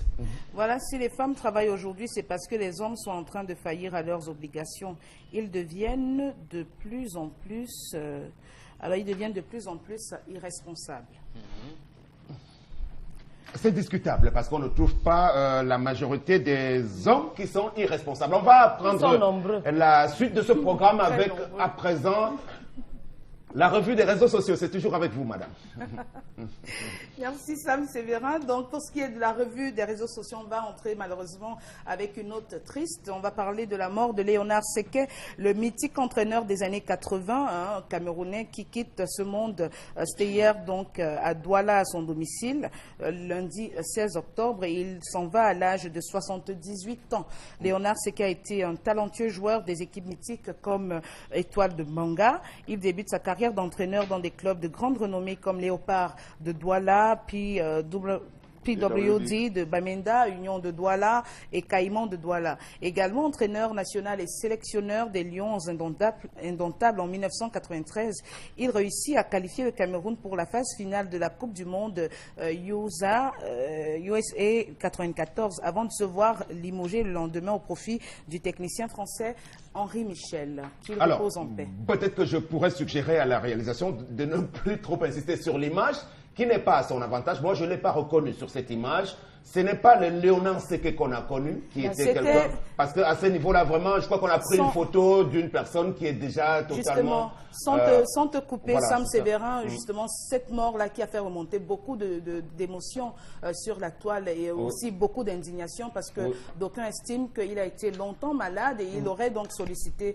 l'aide de plusieurs institutions, notamment le ministère des Sports et tout. Et donc, les internautes estiment que pour quelqu'un qui a autant donné au Cameroun, il n'a pas reçu l'aide, il n'aurait pas reçu l'aide souhaitable. Voilà. Bombok Bengan. Oui, Sam, on dit souvent qu'au digne fils, la patrie reconnaissante. Et vous serez d'accord avec moi que ni avec le régime d'Aïdjo, ni avec celui du renouveau, on ne reconnaît pas les dignes fils chez nous.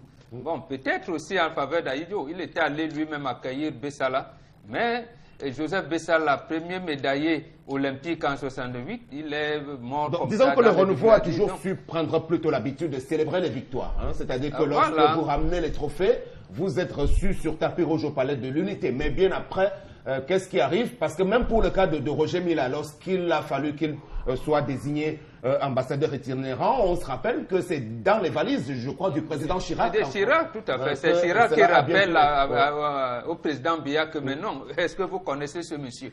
Et il dit oui, mais attends, mettez-le quelque part. Non, sans pour dire quoi, un monsieur comme c'était Léonard, quand vous avez entendu parler d'Étoile de Mbanga, ça veut dire qu'à l'époque, Mbanga, c'était une ville industrielle. Peut-être aujourd'hui, on prend Mbanga comme un petit village, c'était une ville industrielle. Il y avait Union de Ndjombergle, de Konsamba. Donc, voilà les grands pôles de l'époque. Donc, voilà un monsieur qui est là, capitaine de l'équipe nationale de football, entraîneur de l'équipe nationale de football, qui nous qualifie à la Coupe du Monde 94 aux États-Unis. Et on continue à vous dire qu'un entraîneur national ne peut pas entraîner les Lions indomptables, alors qu'on en a déjà fait. Donc voilà quelqu'un, déjà de monsieur, on ne les cherche pas, on parle prendre là où ils sont. Donc en fait, nous devrons, le ministère en charge des sports devait avoir un répertoire de tous ceux qui ont donné à notre nation ces lettres de noblesse. Ce n'est pas à nous de lui dire où se trouve Tokoto Jean-Pierre, Moukoko de confiance, c'est lui qui doit les chercher. De la même manière, ils sont en train de jeter Eto'o aux gémonies et on ne sait pas au point où on va encore se poser des questions, alors qu'ailleurs on vous dit Ouéa sera président de la République. Donc ici, on ne les encadre pas, on ne les met pas là où ils devraient être pour servir de levier. Très bel exemple choisi pour le cas de Georges Weah, effectivement, qui a joué d'ailleurs, je crois, dans le Tonnerre de Yaoundé. Tendance, oui, Léonard Seke, bon, sans doute tu ne l'as pas beaucoup connu, mais il n'a pas forcément été professionnel, mais il a été un bon entraîneur, parce que moi je me rappelais, c'était le genre de personnage agréable à interviewer, parce qu'il parlait très bien, mais sauf que même de son vivant, il subissait déjà les injustices. Parce qu'à peine a-t-il réussi à nous qualifier pour les États-Unis en 1994 qu'il a été limogé de son poste déjà. Je comprends ça. C'est que je ne connais rien en maths, en foot. Je ne connais rien en foot. Mais j'ai vu sur Facebook, comment on a publié ces photos, les gens ont dit, chacun a dit sa part. Papa, va et repose en paix. Moi, je vais encore dire à tous ceux qui nous regardent ce matin que si, quand quelqu'un est vivant, aidez-le si vous pouvez. Ce n'est pas que vous attendez le jour de la mort pour venir couler les larmes de crocodile. Comme je vis là. Le jour qu'il dit quoi que ça ne va pas, vraiment, même toi, si tu peux venir en aide, non, viens en aide tôt. Parce que si je meurs là, ce n'est plus pour revenir. Quand on part, on ne revient plus. Retenez cette parole. Je m'adresse même à tous les personnes. Le rappeler tendance. C'est mon témoignage. Parce que ce matin, Michel Karam demande qu'il espère qu'il bénéficiera des obsèques dignes de ce nom. Bon, peut-être les obsèques. Ça me regarde. Le gouvernement pourra se rattraper à ce niveau-là. Il ne doit plus se réveiller pour voir ce qu'on va faire à son voilà.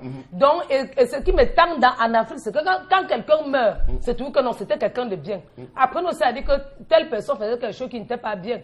Donc, le jour de ma mort, pardon, je ne veux même pas mourir maintenant parce que je serai arrière-grand-mère. Mais sauf que l'homme, lui ne sait le jour ni l'heure. Comme du moment où je suis là, chers téléspectateurs, enregistrer mes dires. Parce qu'il peut descendre là pour faire quoi que cela. Merci. Non, attention, tendance. Si je veux que quelqu'un a mal à la tête, donnez pour moi à manger dans ma bouche. Quelle place peut-il avoir, Léonard Seke? Sam Sévérin, avant de parler de lui, je vais vous dire que Bambok l'avait dit ici il y a quelques mois qu'il y a un nuage noir qui est au-dessus du Cameroun. Et je pense que ceux qui avaient écouté cela et qui l'avaient pris comme cela ne devraient pas le faire. Trop de Camerounais sont décédés dans la colère. Vous ne pouvez pas savoir, en Afrique on dit on n'enterre pas un mort en colère. Chez les Bamileke, lorsqu'un frère et une sœur ne s'entendent pas au point de se vouer la haine ou de casser l'igname, comme on dit chez les Yabassi, avant de mourir, on parle sur le corps avec l'arbre de la paix, on tape en disant que voilà, on arrange avant qu'il n'entre en terre. Tout à fait. Dans toute l'Afrique. Sam Sévérin, on arrange avant qu'il entre en terre. Nous avons eu le martyr, le grand génocide qu'on a connu au Cameroun dans les années de Braise. Les premières années de Braise où on a connu le génocide, beaucoup de personnes ont été tuées. On n'a jamais fait les funérailles. Nous avons eu une succession d'événements où on a perdu des Camerounais qui sont partis dans la colère. Jamais on n'a fait réparation. C'est grave, Sam Sévérin. Voilà encore un héros qui tombe après avoir supplié, après avoir imploré Sam Sévérin, demander de l'aide. Il ne demandait pas grand-chose. Aidez-moi. Combien de ministres se font évacuer ici à hauteur des centaines de millions? Voilà quelqu'un qu'on a préféré Henri Michel à lui. Parce qu'il a réussi à qualifier. On dit non, c'est un blanc qui va venir prendre, c'est le blanc commun. C'était à l'époque de Bernard Massoua II. J'espère que Bernard Massoua II. J'espère que Bernard Massoua II. Non, c'était Bernard Massoua II. C'était le CPG d'Emmanuel Mvé aussi à la fin. Bernard Massoua II. Je pense que tous ceux qui tournent là, ils vont porter ça sur leur conscience, Sam Sévérin. Je vais de là pour dire, en 2011, comme l'a dit Megui, lorsqu'on le diagnostique son cancer de la gorge, c'était déjà tard. Il ne parvenait même plus à avaler. Il ne parvenait plus à manger. Jusqu'à la fin de sa vie, il ne mangeait pas Sam Sévérin. Son fils, Bel Sekera, est parti jusqu'à organiser même une marche en France pour qu'on l'aide, pour collecter. Là, je pense que c'était la marche du cancer, quelque chose comme ça. On a collecté de l'argent. Je me rappelle à cette époque, j'étais à la radio, j'animais l'émission Ville en fait 10h, 12h. On a parlé de cette affaire Sam Sévérin, réclamant qu'aider ce monsieur, il ne vit, il est à mort. Ce sont ces derniers instants. Faites-le voyager juste pour une opération. Lui-même a dit de sa bouche que c'était on le chassait. Il a dit qu'on le chassait. Voilà. Voilà le mot qu'il faut employer Sam Sévérin. C'est quel gouvernement qu'on a là? L'un de ses fils déclare même que c'est une délivrance pour eux et pour l'infortuné qui s'en est allé. Donc, on ne peut espérer que simplement son âme puisse reposer en paix et que de telles non, elle ne sera pas en paix, Sam. Surviennent plus. Elle ne sera pas en paix. Ne dites pas que son âme repose en paix. C'est une moquerie. Les gens, même Natacha Bissot, qu'elle fait comme c'est parce qu'elle semble toujours le cancer, Megui. La vie, c'est même comme ça fait même Oui, c'est tout à fait dommage. C'est tout à fait dommage. C'est vrai qu'aucune mort n'est au-dessus d'une autre, mais je veux dire quand même que pour des personnes qui ont autant travaillé pour le Cameroun, il faudrait quand même qu'il y ait une certaine reconnaissance, et ce, du vivant de ces personnes-là. On voit beaucoup je veux dire quoi, de distinctions qui sont données souvent à titre posthume. À titre posthume, je ne sais pas à quoi ça sert. Bon, c'est sûr qu'il pourra en bénéficier, peut-être. Dans l'au-delà, ok, peut-être pour ceux qui pensent à l'autre monde qui existe là-bas, peut-être qu'il en bénéficiera. Mais je veux dire que ce n'est pas la première fois. On a nos artistes qui ont fait des beaux jours de la musique camerounaise. On a des sportifs qui ont fait des beaux jours de l'histoire du Cameroun, qui sont comme ça dans l'oubli. Je suis sûre même qu'on a une émission sociale ici, Regard Social, qui vient en aide à beaucoup de personnes, mais ces personnes-là peut-être voudraient même se faire aider, mais la honte aussi souvent, parce que venir comme ça pour quelqu'un qui a été à un certain niveau, venir comme ça solliciter de l'aide de la nation, on a eu des cas de... Mais Lisati est bien passée par Regard Social, justement, la regrettée Lisati, il faut dire que la regrettée Lisati, peut-être, on est même aussi pratiquement allé la chercher. On est allé la chercher. Beaucoup de personnes sont dans ce cas-là. On a Natacha Bissot qui vient de rendre l'âme, qui vient de rendre l'âme. Anne-Marie Zia avait beaucoup souffert. Justement, elle au moins, je crois, même si ce n'était pas peut-être suffisant, mais elle a quand même bénéficié de l'aide, je crois, du couple présidentiel. On sort de cette information, on se résume, la patrie ne reconnaît pas trop ses fils. Il faudrait que les choses changent au Cameroun. Il faudrait que les choses changent au Cameroun. Très bien, il faut l'espérer. Rappelons simplement qu'il nous avait donc permis d'aller à USA 94. Voilà, c'était lui, l'entraîneur en chef. Avec ce match qualificatif, c'était en Guinée-Conakry, avec dans les rangs des noms comme Jean-Claude Pagal, Joseph-Antoine Bell dans les buts et François Mambiik en attaque. Et les 3 joueurs avaient d'ailleurs été suspendus par le ministre de l'époque, je crois celui que vous évoquez. Mais il avait, lui, Léonard Seké, pris la responsabilité de les aligner. Et on a remporté ce match qui nous avait ouvert les portes de la Coupe du Monde, ce qui n'a pas empêché à ce qu'il soit limogé. Henri Michel, on connaît le résultat qu'il nous avait ramené de cette Coupe du Monde-là, à laquelle prenait part également Roger Mila pour la dernière fois aussi. Merci beaucoup pour cette information. On va passer à la prochaine. Voilà justement une autre info qui fait beaucoup jaser sur la toile, notamment Agbor Bala, Félix Agbor Bala Congo, qui fait beaucoup parler. Hein, justement, si vous allez sur sa page Facebook, vous allez vous rendre compte qu'il a mis des photos où il est allé rendre visite aux personnes victimes de violences. Hein, je vais le dire comme ça, dans la partie anglophone, notamment dans le sud-ouest, parce qu'apparemment il a commencé une tournée et il a débuté par le sud-ouest, dans toutes les localités du sud-ouest où il y avait des malades, des blessés et tout. Il est allé au chevet de ces personnes-là. Et sur la toile, ça bavarde beaucoup, notamment les internautes font le parallèle entre cette attitude de Félix Agbor Bala et celle, par exemple, du ministre de la Défense qui s'est rendu, lui aussi, dans cette zone-là, mais plutôt à la rencontre des autorités, des élites locales et des forces de l'ordre. On pourra voir les images donc, de M. Agbor Bala avec les malades? Malheureusement, je n'ai pas voulu mettre les images des malades parce que j'avais peur des réactions que cela pouvait susciter, parce qu'à la télé, ça fait un peu. Donc, mais voilà. Ce sont des malades vraiment dans un mauvais état. Voilà, justement, donc je ne voulais pas choquer les uns et les autres, mais ceux qui veulent peuvent aller sur sa page personnelle les voir. Alors, Mbambok, je rappelle quand même que les autorités de la République prennent en charge aussi dans les hôpitaux militaires essentiellement tous les blessés. qui ont subi des sévices à l'occasion de ces tristes événements du 1er octobre dernier, que ce soit à Yaoundé, Douala et même dans les zones anglophones. Vous avez dit essentiellement, moi je ne suis pas d'accord. Ils ont trié sur le volet quelques malades pour venir faire bonne figure. Non, vous n'avez pas été là, Bombok Bengan. On a d'autres informations. On a écouté de la bouche du colonel Abeng Bozo, qui est le médecin qui dirige cette unité à l'hôpital militaire de Douala.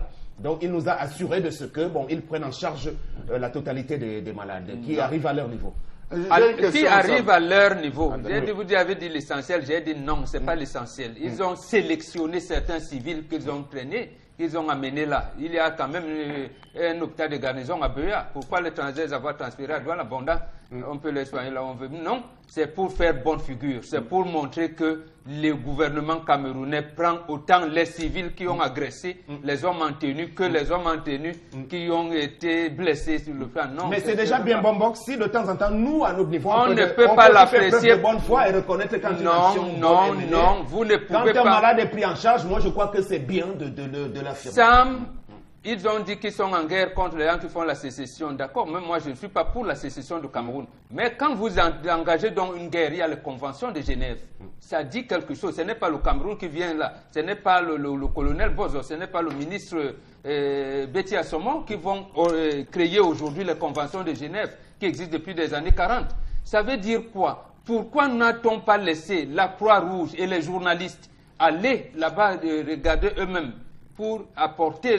Là, on aurait donc vu comment les forces de maintien de l'ordre, avec leur garnison militaire, allaient se déployer pour sauver les vies.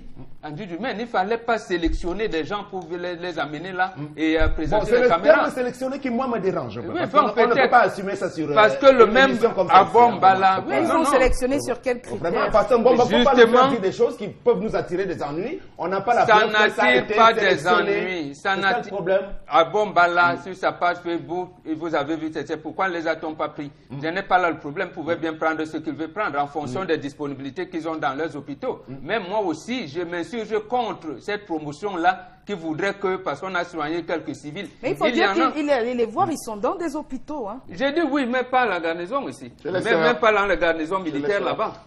Mais maintenant, il a sorti une autre photo, il a fait une autre déclaration qui, moi, me chagrine. Et précisément, c'est ça qui me mène. Il dit, derrière le stade Moliko, apparemment, les forces de maintien de l'ordre gardent une zone où il est interdit d'entrer, précisément parce qu'on a c'est un sujet délicat, vraiment. Il faut préserver la sécurité de la nation et celle-ci est toujours... jusqu'à ce que le régime change. Ils auraient dû utiliser les balles en caoutchouc. Du pouvoir en place qui a son agenda. Oui, alors, ils auraient dû utiliser les balles en caoutchouc. L'information d'ailleurs, l'information dont on parle, c'est le cas de Arbor Bala. Quel est le sens de sa démarche? Alors, Sam Sévérin, avant de rentrer, permettez-moi de rebondir. Vous êtes à la maison, votre enfant pose un acte vraiment qui dépasse votre entendement. Sam Sévérin, je ne sors pas. Je ne sors pas, Sam Sévérin, j'illustre pour vous. Vous fouettez cet enfant à ceci que la chicole lui laisse des fouets, des traces ensanglantées. Lorsque cet enfant reviendra vous montrer que papa voit, regarde comment tu m'as blessé, quel sera l'esprit que vous aurez, vous? C'est vous qui allez mettre l'alcool ou c'est votre femme, votre épouse, sa maman? Il ne reviendra pas vers vous. Il vient faire un appel, Sam Sévérin. Donc, je passais par là pour que vous compreniez véritablement que vous ne pourrez pas être le bourreau et le réparateur à la fin. Pour dire quoi? Pour dire, Sam Sévérin, que l'action qu'il est en train de monter, d'ailleurs, c'est même des questions qu'on se pose au niveau du Sud-Ouest, que la majeure partie des jeunes se posent au niveau du Sud-Ouest. Oui, nous sommes prêts au dialogue, mais il y a encore des familles qui pleurent. Il y a encore des jeunes qui sont en brousse, qui sont blessés en brousse. Il y a des jeunes qui ne peuvent pas rentrer de peur qu'on les arrête, Sam Sévérin. Non, il faut le dire, il y a beaucoup de gens qui vivent encore en brousse. Il faut les faire sortir. Est-ce que nous sommes à l'époque du maquis?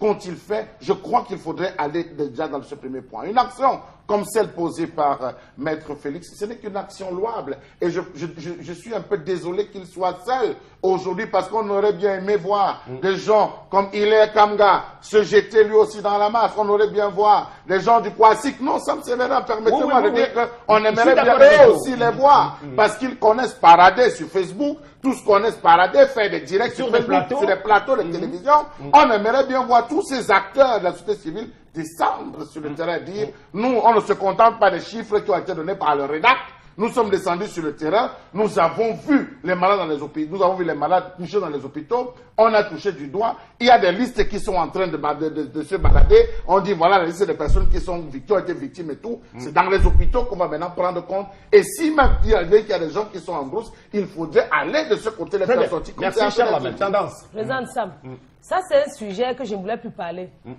C'est très sensible, donc c'est tellement sensible que je me connais avec ma bouche parce qu'il parle trop. Donc, c'est mieux que tu passes la parole à Megui.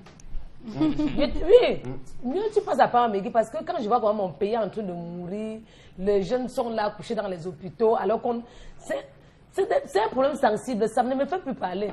Très bien. Megui, alors, Megui, justement, le gouvernement, dans sa ligne de défense, réitère que les forces et les éléments de l'ordre postés sur le terrain réagissaient normalement en guise de riposte à la représailles parce qu'il y aurait eu aussi des actes de provocation de la part de certains manifestants. Moi, donc pour protéger l'intégrité du territoire. Tout à fait. Moi, je suis toujours sur ma posture. Hein. Je n'encourage la violence, d'où qu'elle vienne. Voilà, bon, même le chef de l'État l'a dit. Voilà, justement, d'où qu'elle vienne. Que ce soit de la part des civils, que ce soit de la part des forces de l'ordre. Vraiment, je n'encourage pas la violence. Parce qu'il faut le dire, si les civils adoptent une attitude qui n'est pas bonne, ce qu'ils auront en face, ce sera une mauvaise attitude également. Parce qu'il faut bien qu'on se comprenne. Alors, les civils, autant que les forces de l'ordre, ce sont les enfants de ce pays. Parce que je suis désolée, personne ne voudrait entendre que parce que son fils est allé faire son travail dans le sud-ouest, il revient mort. Ça va lui faire mal. Ça va lui faire mal. Donc les forces de l'ordre, ce n'est pas des extraterrestres, ce sont aussi des fils de ce pays. Et eux, ils détiennent la force légitime. Justement, parce que même dans la vie de tous les jours, on ne s'en prend pas à quelqu'un qui est en tenue. On respecte quelqu'un en tenue. Vous n'allez pas aller vous battre avec quelqu'un en tenue qui est peut-être en train de vous faire signer, je ne sais pas, un procès verbal parce que vous êtes en tort. Donc, il faut pouvoir respecter cela. Donc, moi, je veux dire, on peut réclamer, mais vraiment ne pas verser dans la violence. Et dans des situations pareilles, c'est bien beau ce que Maître Félix Agbor a fait, aller rendre visite aux malades. C'est un acte noble venant de n'importe qui, même pour ceux qui sont ici dans les hôpitaux. On peut aller leur rendre malade, c'est un acte très noble. Mais en matière de politique, franchement, je vais être sincère, je vais être honnête. Moi, ça ne m'émeut pas plus que ça, parce que généralement, dans des situations comme ça, il y a beaucoup de récupération. C'est chacun qui a de la recherche de positionnement. Donc, on ne sait pas qui réagit de façon sincère. On ne sait pas trop. Tout ce que je veux, c'est que tout rentre dans l'ordre. Mais pour le cas de Félix Nkongo Arbor-Bala, rappelons qu'il fait partie donc des leaders du consortium qui avait été déchu et qui avait été placé en prison et ayant bénéficié récemment d'un acte de libération de la part du chef de l'État avec le docteur Neba et autres. Des noms comme Mancho Bibixi restent emprisonnés aujourd'hui, dont l'avocat Arbor-Bala est peut-être aujourd'hui dans la légitimité par rapport à une action qu'il peut poser en tant que leader. Dernière information rapidement. Voilà donc la dernière information. On va parler d'une personnalité camerounaise qui défraie la chronique quand même depuis un certain moment entre ses passages sur certaines chaînes de télévision assez mouvementées, entre ses déclarations ou alors les déclarations faites par un chanteur bien connu de son amour envers cette personne qui n'est rien d'autre voilà, que Calixte Béala, l'écrivaine camerounaise que vous avez là sur votre petit écran, donc qui aujourd'hui en pleine situation de problème avec Jackie Nonda, voilà, la promotrice de l'école Le Paradis des Anges située à Makepe, c'est dans la ville de Douala. Donc le Paradis des Anges aurait donc porté plainte à Calixte Béala pour nuisance sonore, car cette dernière aurait donc son domicile qui jouxte justement cet établissement scolaire, et la promotrice estime que Calixte Béala mettrait donc beaucoup de musique, ce qui empêcherait aux enfants à côté de suivre normalement leurs cours. Mais Calixte Béala également a rétorqué sur sa page Facebook qu'elle est plutôt victime de cette école-là qui jouxte sa chambre, et que les enfants font beaucoup de bruit, il y a beaucoup trop de bruit, des bruits de fanfares, des bruits des cris et tout. Merci, et donc elle elle estime aussi également, elle a énuméré beaucoup de raisons, si vous le permettez, que cette école, normalement, devrait se trouver à Douala 3e et finalement, physiquement, se trouve dans Douala 5e. Juste une petite réaction. Oui, tendance. Voilà. L'histoire Moi, ça me dépasse. C'est un peu compliqué, ça. Une femme Calixte Béala avec le bagage intellectuel et les enfants qui font des bruits. Du coup, je ne sais pas comment il va répondre. Ok, très bien. Ça pose un problème. Le problème de la construction des établissements scolaires. Il faut dire que cette école est pratiquement dans une minicité, il faut le dire. C'est dans une minicité. Aujourd'hui, que vous soyez au niveau d'anciens, que vous soyez au niveau de l'école de Feu Rouge Bességué, vous allez retrouver des écoles qui sont encastrées entre des maisons où lorsque les enfants sont à la cour, c'est invivable pour un malade. Pour un malade, quelqu'un qui souffrait d'un mal de la dent ou des maux de tête avec les cris des enfants, c'est un peu ça. C'est plutôt cette école qui est considérée comme une nuisance. Il n'y a pas que ça. Vous avez l'école Divine. Ici, au niveau de Bépanda, entrée Bépanda, vous avez cette école qui pratiquement est collée à une mini-cité où lorsque les enfants commencent à se divertir, à crier dans les salles de classe, pour un peu que vous vous reposez à l'intérieur, vous ne parvenez plus à dormir. Donc, il faut repenser ça, M. Sévérin, l'agrément, les techniques ou les processus d'octroi des agréments. Où est-ce que les écoles sont construites? Comment est-ce qu'elles devraient être construites? Où et à quel endroit? Parce que ça, c'est ça le problème. Et il y a une superficie même, parce qu'il faut de l'espace. Voilà. Et de ce cas, vous allez vous imaginer des prix que les gens vont verser pour avoir la tranquillité. Les gens vont construire dans une zone et après on vous dit qu'il y a une école. À la sortie de cette école, imaginez-vous le nombre d'embouteillages que les gens se retrouvent à voir. Donc vraiment, Sam Sévérin, j'estime qu'il faut qu'on revoie cela. Comment ça peut se terminer, Megui, en 30 secondes, ce conflit-là? Ce conflit, notamment par une entente à l'amiable, c'est-à-dire qu'il faut dire que les revendications de Calixte Béala sont légitimes. Également, la dame qui a déjà l'école implantée là, avec des parents qui y sont habitués devrait, devrait pouvoir comprendre que quand on cohabite, il faudrait respecter un certain nombre de règles. C'est-à-dire que dire aux parents des élèves de votre établissement que faites attention quand vous ramenez vos véhicules, ne garez pas par exemple devant l'entrée des autres habitants du quartier parce que vous fermez l'accès à leur maison. Ça peut être désagréable et créer des problèmes. Klaxonner, si vous êtes conscient de ce que votre école jouxte des maisons d'habitation où il peut y avoir des malades, faites donc en sorte qu'il n'y ait pas plus de bruit que ça. Voilà. Vraiment trouver... On va sortir de la question en rappelant qu'elle est bien mal partie, la promotrice de l'école en question, puisqu'elle a affaire finalement à une femme... comment on dit souvent, de poigne, voilà, c'est ça. Donc, c'est ça, et c'est pour cela d'ailleurs qu'on en parle au vu de toute la notoriété dont jouait Madame Béala, d'origine camerounaise. Voilà, on va prendre Africam Shopping Complex à l'instant. Africam Shopping Complex, la beauté africaine.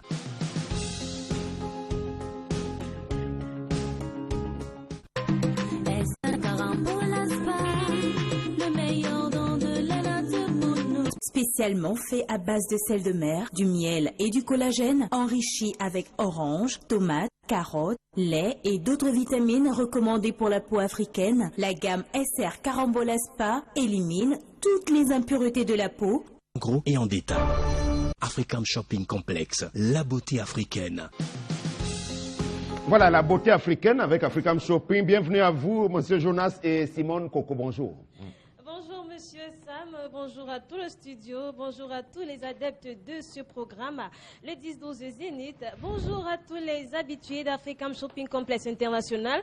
On n'oublie pas les fidèles clients, merci d'être toujours présents pour ce moment de bien-être 100% naturel. Alors des produits de beauté aux produits de dégraissage, vous trouverez bien sûr satisfaction, des produits d'harmonie du couple pour rehausser un tout petit peu à votre vie intime, aux appareils de massage ultra professionnels. Tout ceci à vil prix, car vous le savez, chez nous, à Africam Shopping Complex International, c'est une affaire de tous. Alors, ce matin, nous allons commencer par s'adresser à ces personnes qui laissent, lorsqu'elles sont derrière ce signal devant, à travers le Big Bel Air, comme on dit au quartier, voilà, les bidons de 20 litres qui nous empêchent d'être assez swag, assez élégants dans nos belles chemises, ou encore les grossesses qui ne s'achèvent jamais et qui nous empêchent d'être hyper jolis dans nos robes si sexy. Alors, ce matin, terrain, nous vous présentons notre Vibro Shaper révolutionnaire. C'est une ceinture qui permet donc justement de brûler les graisses retenues au niveau du ventre. Une ceinture également très recommandée à ces jeunes mamans-là, cette femme qui vient de donner naissance et qui aimerait justement retrouver leur silhouette d'avant grossesse. Il suffira tout simplement de commander cette ceinture qui permettra non seulement d'aplatir votre ventre, également d'éliminer toute trace de vergeture. En plus de cela, participera très bonnement dans l'évacuation du mauvais sang de grossesse en vous évitant des effets indésirables, entre autres le ventre froissé, entre autres voilà un ventre qui tombe. La ceinture permet tout simplement d'affiner votre silhouette et de vous rendre plus séduisant et séduisante aux yeux de vos partenaires. On passe donc à un autre produit sur ce plateau. Il y a plein de maladies qui battent actuellement leur plein dehors. On va parler de l'hypertension, du diabète, du cancer, le mal gastrique. Vous avez cette boisson naturelle, braque organique, appelle ça de Vimega Demoda, qui permet justement de vous mettre à l'abri de toutes ces maladies-là. Vous avez du mal à aller à la grosse commission, 4 jours, 5 jours, ça ne va pas. Vous êtes hyper constipé. Consommez tout simplement cette boisson 100% naturelle. En usage externe, elle permet également de brûler les boutons et sur le plan intime, agit également très efficacement. Alors là, ça concerne principalement les hommes. Cette boisson vous préserve de la prostate et d'une certaine manière vous rend actif. Voilà. Et elle permet tout simplement de maintenir vos robinets plus longtemps fermés. Pour des personnes qui veulent perdre du poids, il faudra l'associer au Slimming Capsule. Ce sont des gélules 100% naturelles dont l'efficacité est prouvée. Vous devrez donc l'associer au APSA de Vimega Demoda pour une perte de poids beaucoup plus efficace. Pour le plan intime, on parle là d'harmonie du couple. Pour des hommes qui veulent être actifs, qui veulent être puissants, qui veulent être forts, vous avez intérêt à consommer Active Mana, qui justement est un thé naturel qui permet d'augmenter le taux de spermatozoïdes et d'une certaine manière permet de rendre l'homme explosif. Désormais, madame ne vous tournera plus le dos, au contraire, c'est elle qui en redemandera. On va maintenant passer à l'esthétique générale. Après une petite transpiration, on a franchement besoin de se rendre propre, de se nettoyer. À African Shopping Complex International des Room of SR Carambola Spa, la bonne santé du bain se conjugue à travers une autre gamme qui est composée d'un gel de douche qui permettra donc de gommer votre peau en l'éliminant de toutes les peaux mortes, d'un savon, le SR Carambola Soap, qui viendra éliminer toute impureté ou encore toute imperfection de votre peau. Là, il s'agit du savon. Et pour parfaire tout ceci, voilà, il faudra utiliser la crème qui permettra de rehausser votre éclat naturel et rétablir également votre teint naturel pour ces personnes qui ont eu à user, voilà, à des huiles assez fortes, des produits cosmétiques chimique, on va le dire comme ça. La crème permettra tout simplement de ressortir et de rétablir votre éclat naturel. Alors, une gamme qui permet de raffermir, rajeunir et radoucir votre peau. Tous ces produits, vous les trouvez à African Shopping Complex International. Nous sommes au Bénin, Cotonou, derrière le stade de l'Amitié. Nous sommes à Lomé, au Togo, immeuble City Motors. Au Cameroun, nous sommes à la BP Cité, derrière la Total, en face paroisse Christois. À Yaoundé, face garantie voyage Sam. Rendez-vous donc, très chers téléspectateurs, à African Shopping Complex International des Roms au SR Carambola Spa. Merci beaucoup. Merci. African Shopping Complex, la beauté africaine.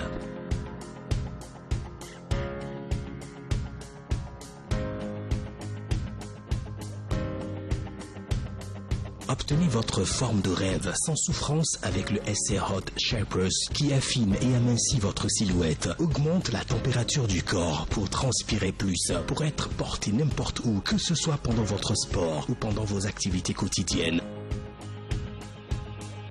Maximise la perte de poids au niveau du ventre et des cuisses et améliore votre bien-être. SR Hot Shapers, obtenez votre forme, la beauté africaine.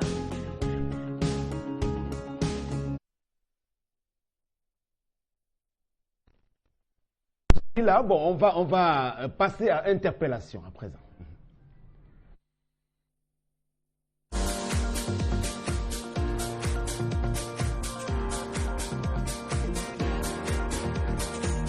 Notre pays souffre tellement, il y a tellement de secteurs touchés dans notre pays, donc du coup, on peut avoir toujours des pluies d'idées là. Mais moi, je préciserai le niveau de l'éducation, vu que je suis un jeune étudiant. Bon, au niveau de l'organisation, lors du paiement, c'est très mal structuré. Puisque payer les frais d'étudiants, il faut passer peut-être des semaines, faire des tours. Donc je demanderais au gouvernement d'essayer de multiplier un peu les banques afin de faciliter la tâche aux étudiants. Et que l'État demande à l'État de faciliter les choses, de multiplier par exemple les structures de paiement. Vous voyez, bon, peut-être ici au littoral, on n'a que peut-être 2 structures. Oui, juste veut dire quoi, 2 banques, dont je ne vais pas préciser peut-être le nom, qui sont spécialement conçues pour ces frais. Donc, s'ils peuvent multiplier d'autres, afin que les étudiants soient un peu libres. Parce que là, vous voyez, rendez-vous compte qu'on a en compte les trucs comme la corruption un peu. Puisqu'il faut peut-être d'autres perçoivent de l'argent pour se faire enregistrer. Vous voyez, c'est pas normal dans notre pays. Donc nous ne voulons pas ça.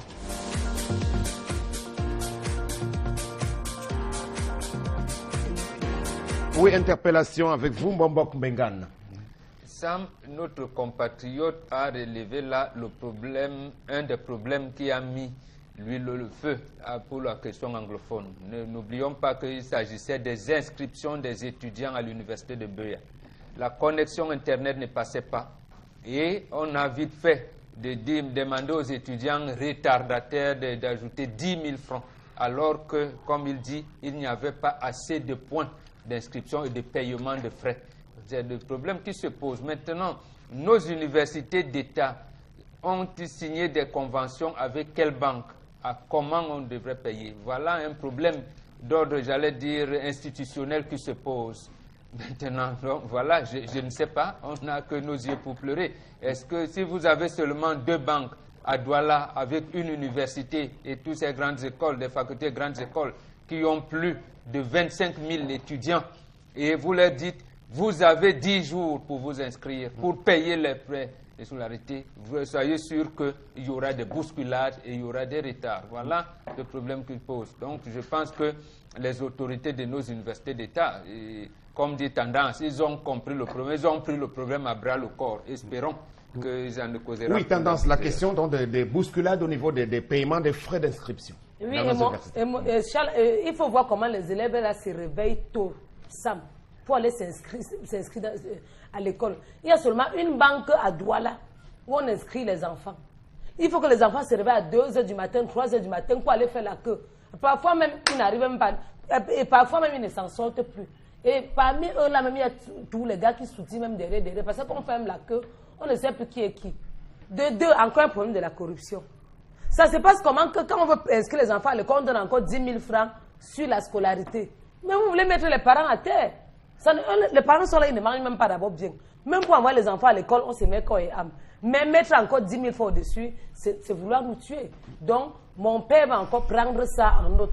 Ça fait 2 problèmes que j'ai posés ce matin à mon père. Le problème des infirmiers de Bafoussam et le problème des étudiants qui font la queue, c'est seulement dans une banque qui partent se faire inscrire. Ça fait 2 problèmes qui est dans la boîte. Merci bien, c'est enregistré. Donc, Meggy, oui.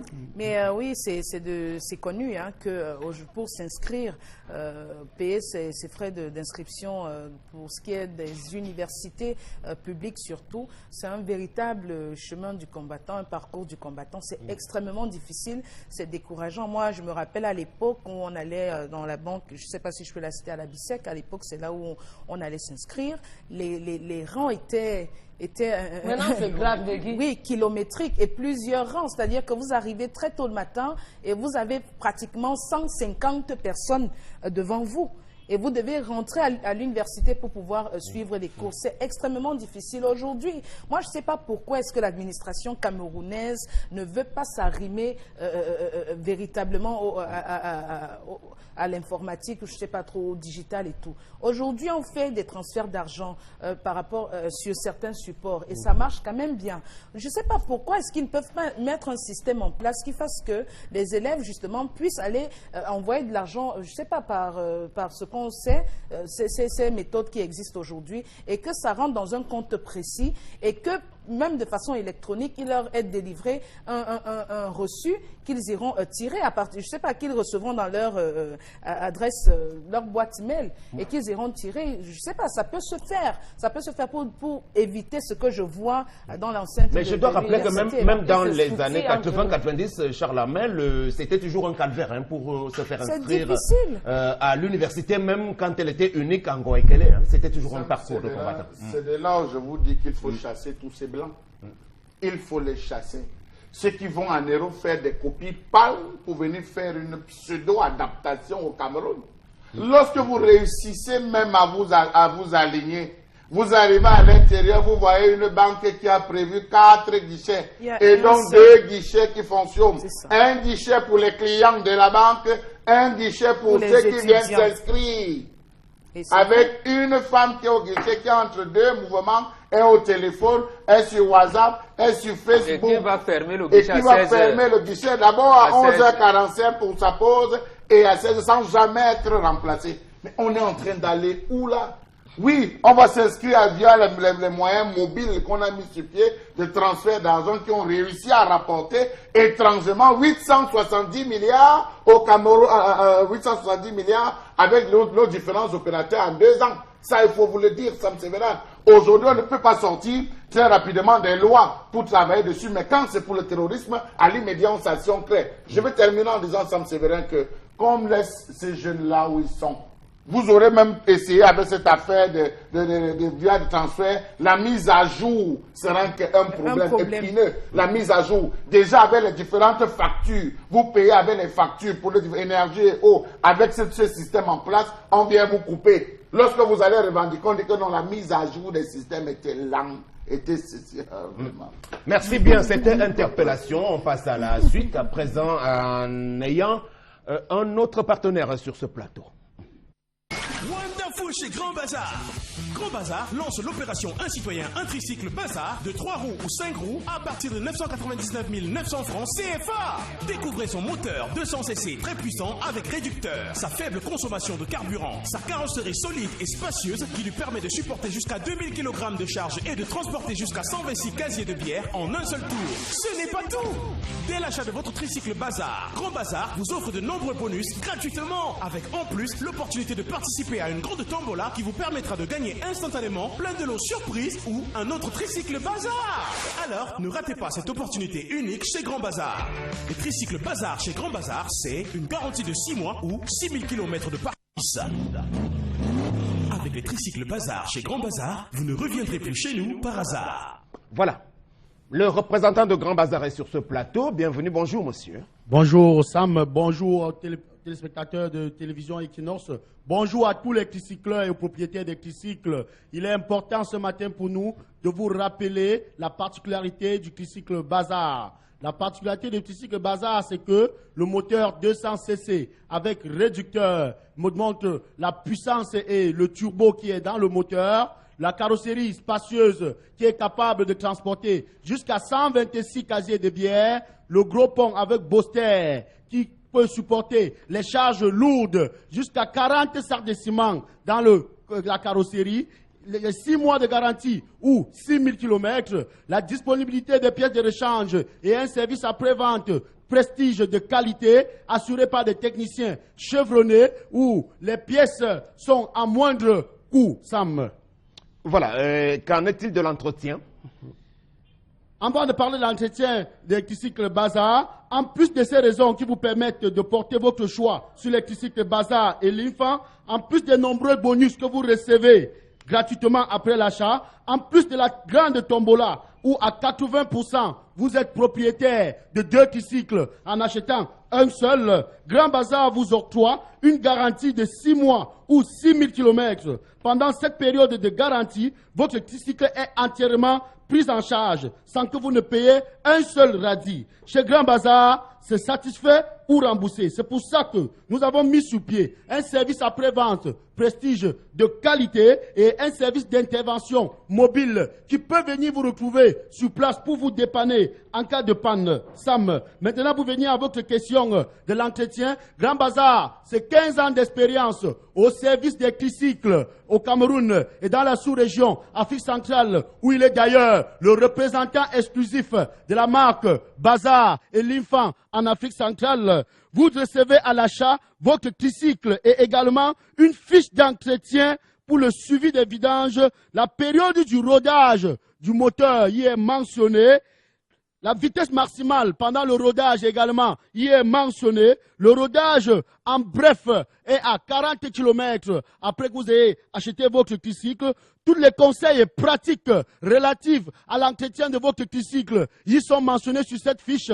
N'hésitez pas à demander cette fiche lorsque vous achetez votre tricycle pour assurer la longévité de votre moteur, la solidité de votre tricycle Bazar ou tricycle l'Infant chez nous à Grand Bazar. Le service après-vente que nous vous annonçons est situé non loin des Néo Ndokoti. Grand Bazar est à la direction générale, vient de mettre sur pied au feu rouge Bessengue un autre service après-vente Prestige à la direction générale où vous pouvez désormais vous diriger là pour regarder, admirer les techniciens qui sont là pour vous satisfaire à Grand Bazar et nulle part ailleurs, Sam. Monsieur Tambo, vous êtes le responsable de la communication de Grand Bazar. C'était la présentation de ce matin, donc pour cette campagne qui se poursuit et qui va vers sa fin pour les tricycles et motos de marque l'Infant et Enfant. Merci, à la prochaine. Merci Sam. N'oubliez jamais qu'avec les tricycles Bazar et l'Infant chez Grand Bazar, vous ne reviendrez plus jamais chez nous par hasard. Wonderful chez Grand Bazar. Grand Bazar lance l'opération Un citoyen, un tricycle Bazar de 3 roues ou 5 roues à partir de 999 900 francs CFA. Découvrez son moteur 200cc très puissant avec réducteur, sa faible consommation de carburant, sa carrosserie solide et spacieuse qui lui permet de supporter jusqu'à 2000 kg de charge et de transporter jusqu'à 126 casiers de bière en un seul tour. Spécial 243 17 63 10. Avec les tricycles Bazar chez Grand Bazar, vous ne reviendrez plus chez nous par hasard. Voilà, je dois rappeler que le peuple camerounais devrait normalement se montrer de tout cœur avec le peuple de Somalie, parce que c'est situé sur le continent africain. Nous avons appris depuis le week-end dernier le drame survenu. C'est une vraie tragédie. D'ailleurs, les mots ne sont pas assez forts.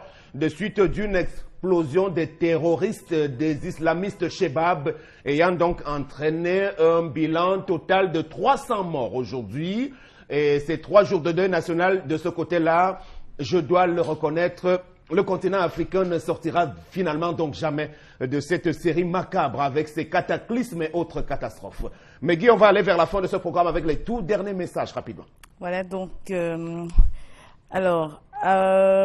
message qui nous dit, avant de penser à distribuer des casques aux mototaximens, que le président finisse d'abord avec sa promesse faite aux étudiants par rapport aux ordinateurs.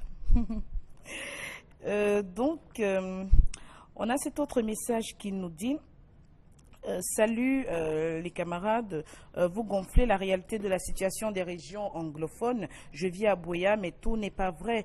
Qui a d'abord envoyé les jeunes braver les forces de l'ordre? C'est Raymond à Boya qui signe ce message. Qui a envoyé les deux, ça veut donc dire que les forces de l'ordre ont tapé au moins sur les jeunes qui les ont bravés. Voilà. Donc, cet autre message, merci pour ce que vous faites déjà. Il faut dire que M. Léonard Seké n'a jamais été supporté de son vivant. Ce n'est pas à sa mort qu'on va se préoccuper de son cas. Nous ne pouvons qu'avoir une pensée pieuse à son endroit, n'en déplaise aux décideurs de ce pays. Il restera pour nous un grand homme. Alors, bonjour Sam Sévérin et tout le panel. Les obsèques grandioses vont servir à quoi à partir du moment où M. Léonard Seké a passé, je pense, 16 ans étant malade avec des services rendus à la nation? Donc vraiment, le Cameroun, c'est le Cameroun. Et dire que le jour de la levée de son corps, on viendra déposer la médaille sur son cercueil. Non, non et non. Courage à la famille. C'est Jean depuis Ngaoundéré.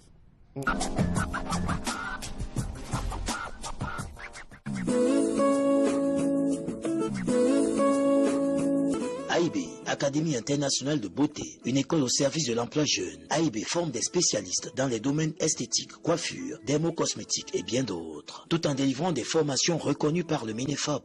Toutes les MI AIB mènent au marché du travail. AIB au service des soins corporels, des produits high-tech tels que le scanner, la microneedling, le jet de soins. AIB gagne la confiance de tous ses partenaires. Parce que à AIB, une formation égale un emploi. École des Marques le 10 octobre. Contact 233 43 74 50 6 75 13 60 36. Situé à la rue Afkodi, Bonapriso, AIB, votre école. Voilà, on va donc parler en une minute de AIB International pour sortir avec vous, Constille Amine. Bonjour. Alors d'accord, déjà bonjour Sam Séverin, bonjour à tous nos nombreux téléspectateurs qui accueillent encore ce matin le concept Salaka pour parler de la rentrée académique 2017-2018 dans une école de formation professionnelle pas comme les autres, à savoir l'AIB, l'Académie internationale de beauté qui accueille depuis plusieurs années des étudiants du Cameroun et même de l'Afrique centrale. Alors ce matin, chers téléspectateurs, nous allons vous rappeler que les inscriptions se poursuivent bel et bien tous les jours de lundi à samedi, quel qu'en soit votre niveau d'études, quel qu'en soit bien sûr vos compétences, quelle qu'en soit votre disponibilité. Cette école vous accueille bel et bien dans ces salles de cours entièrement modernes, dotées bien sûr de matériel de pointe et surtout de dernière génération. C'est donc l'occasion pour quoi je suis là ce matin pour interpeller tous les téléspectateurs de cette émission, pour attirer l'attention de tous les parents, pour attirer l'attention de tous ceux et celles-là qui sont à la recherche d'une formation à fort potentiel d'emploi. Pour dire tout simplement, se former c'est bien, mais se former à l'Académie internationale de beauté c'est encore mieux. Pourquoi se former à AIB et non ailleurs? Parce que quand on se forme à AIB, dès la fin de votre formation, vous êtes intégré directement dans le monde de l'emploi à travers nos nombreux partenaires en esthétique, en cosmétique et en coiffure qui nous accompagnent tout au long de l'année académique. Parlant bien sûr des formations que vous retrouverez du côté bien sûr de l'AIB, je rappelle que nous avons 4 types de formations. Nous allons commencer tout d'abord par cette formation-là qui fait courir plus d'une personne, l'esthétique cosmétique. Ah ben oui, c'est vrai, je dis bien l'esthétique cosmétique est donc l'une de nos formations du côté bien sûr de l'AIB. À côté bien sûr de cette formation, on a bien entendu la coiffure. Et quand on parle bien sûr de coiffure, on parle bien entendu de la coiffure mixte hommes et femmes. On va également rappeler que pour ceux ou celles qui veulent devenir des véritables professionnels du cosmétique, que ce soit pour la fabrication, c'est-à-dire des produits cosmétiques, pour la commercialisation, pour la représentation des produits cosmétiques, AIB est donc le centre par excellence pour cette filière de formation, à savoir la filière cosmétique. On va également rappeler que pour cette année 2017-2018, nous innovons en mettant sur pied une nouvelle filière de formation que vous aviez longtemps demandé, vous l'aviez longtemps sollicité. Plus besoin d'aller du côté bien sûr de Paris, du côté des États-Unis d'Amérique, du côté du Canada pour avoir cette formation. Retenez que sur place au Cameroun, grâce à AIB, vous avez la possibilité d'apprendre l'esthétique médicale. Et je rappelle que AIB est situé en plein cœur de Douala, au quartier Bonapriso, derrière l'ancien supermarché Champion. AIB, c'est l'école qu'il vous faut. AIB, c'est l'Académie internationale de beauté, recommandée bien sûr à tous les téléspectateurs qui nous regardent en ce moment, tout en vous rappelant également, chers téléspectateurs, que le coût de la formation dans cette école ultramoderne, dans cette école spacieuse, dans cette école aérée, dotée des enseignants qualifiés et disponibles, est à la portée de tous. Parce qu'on va dire, tiens, c'est à Bonapriso. Non, vous savez, quand le concept Salaka communique pour un produit, pour un service, c'est que le produit se veut très très moins cher. Donc je rappelle que le prix de la formation est très très Salaka, contrairement à ce que vous allez recevoir après votre formation. Donc n'hésitez surtout pas, chers parents, ne cherchez plus loin ce qu'il y a à côté de vous. Vous êtes à Yaoundé, vous êtes en Konsamba, vous êtes à Beaumonon, vous êtes au Tchad, au Gabon, appelez à nos numéros de téléphone et venez vous inscrire directement à l'Académie internationale de beauté, parce que après votre formation, vous avez droit à un emploi, parce que AIB, c'est un contrat emploi et bien sûr formation que nous signons avec tous nos apprenants. Merci et surtout rendez-vous à l'Académie internationale de beauté AIB située à Bonapriso, derrière le supermarché Champion, ou alors appelez à nos numéros de téléphone. Merci. Merci bien. Et voici qui met un terme à cette autre édition du Zénith sur Equinox Télévision. Excellente suite des programmes et à bientôt.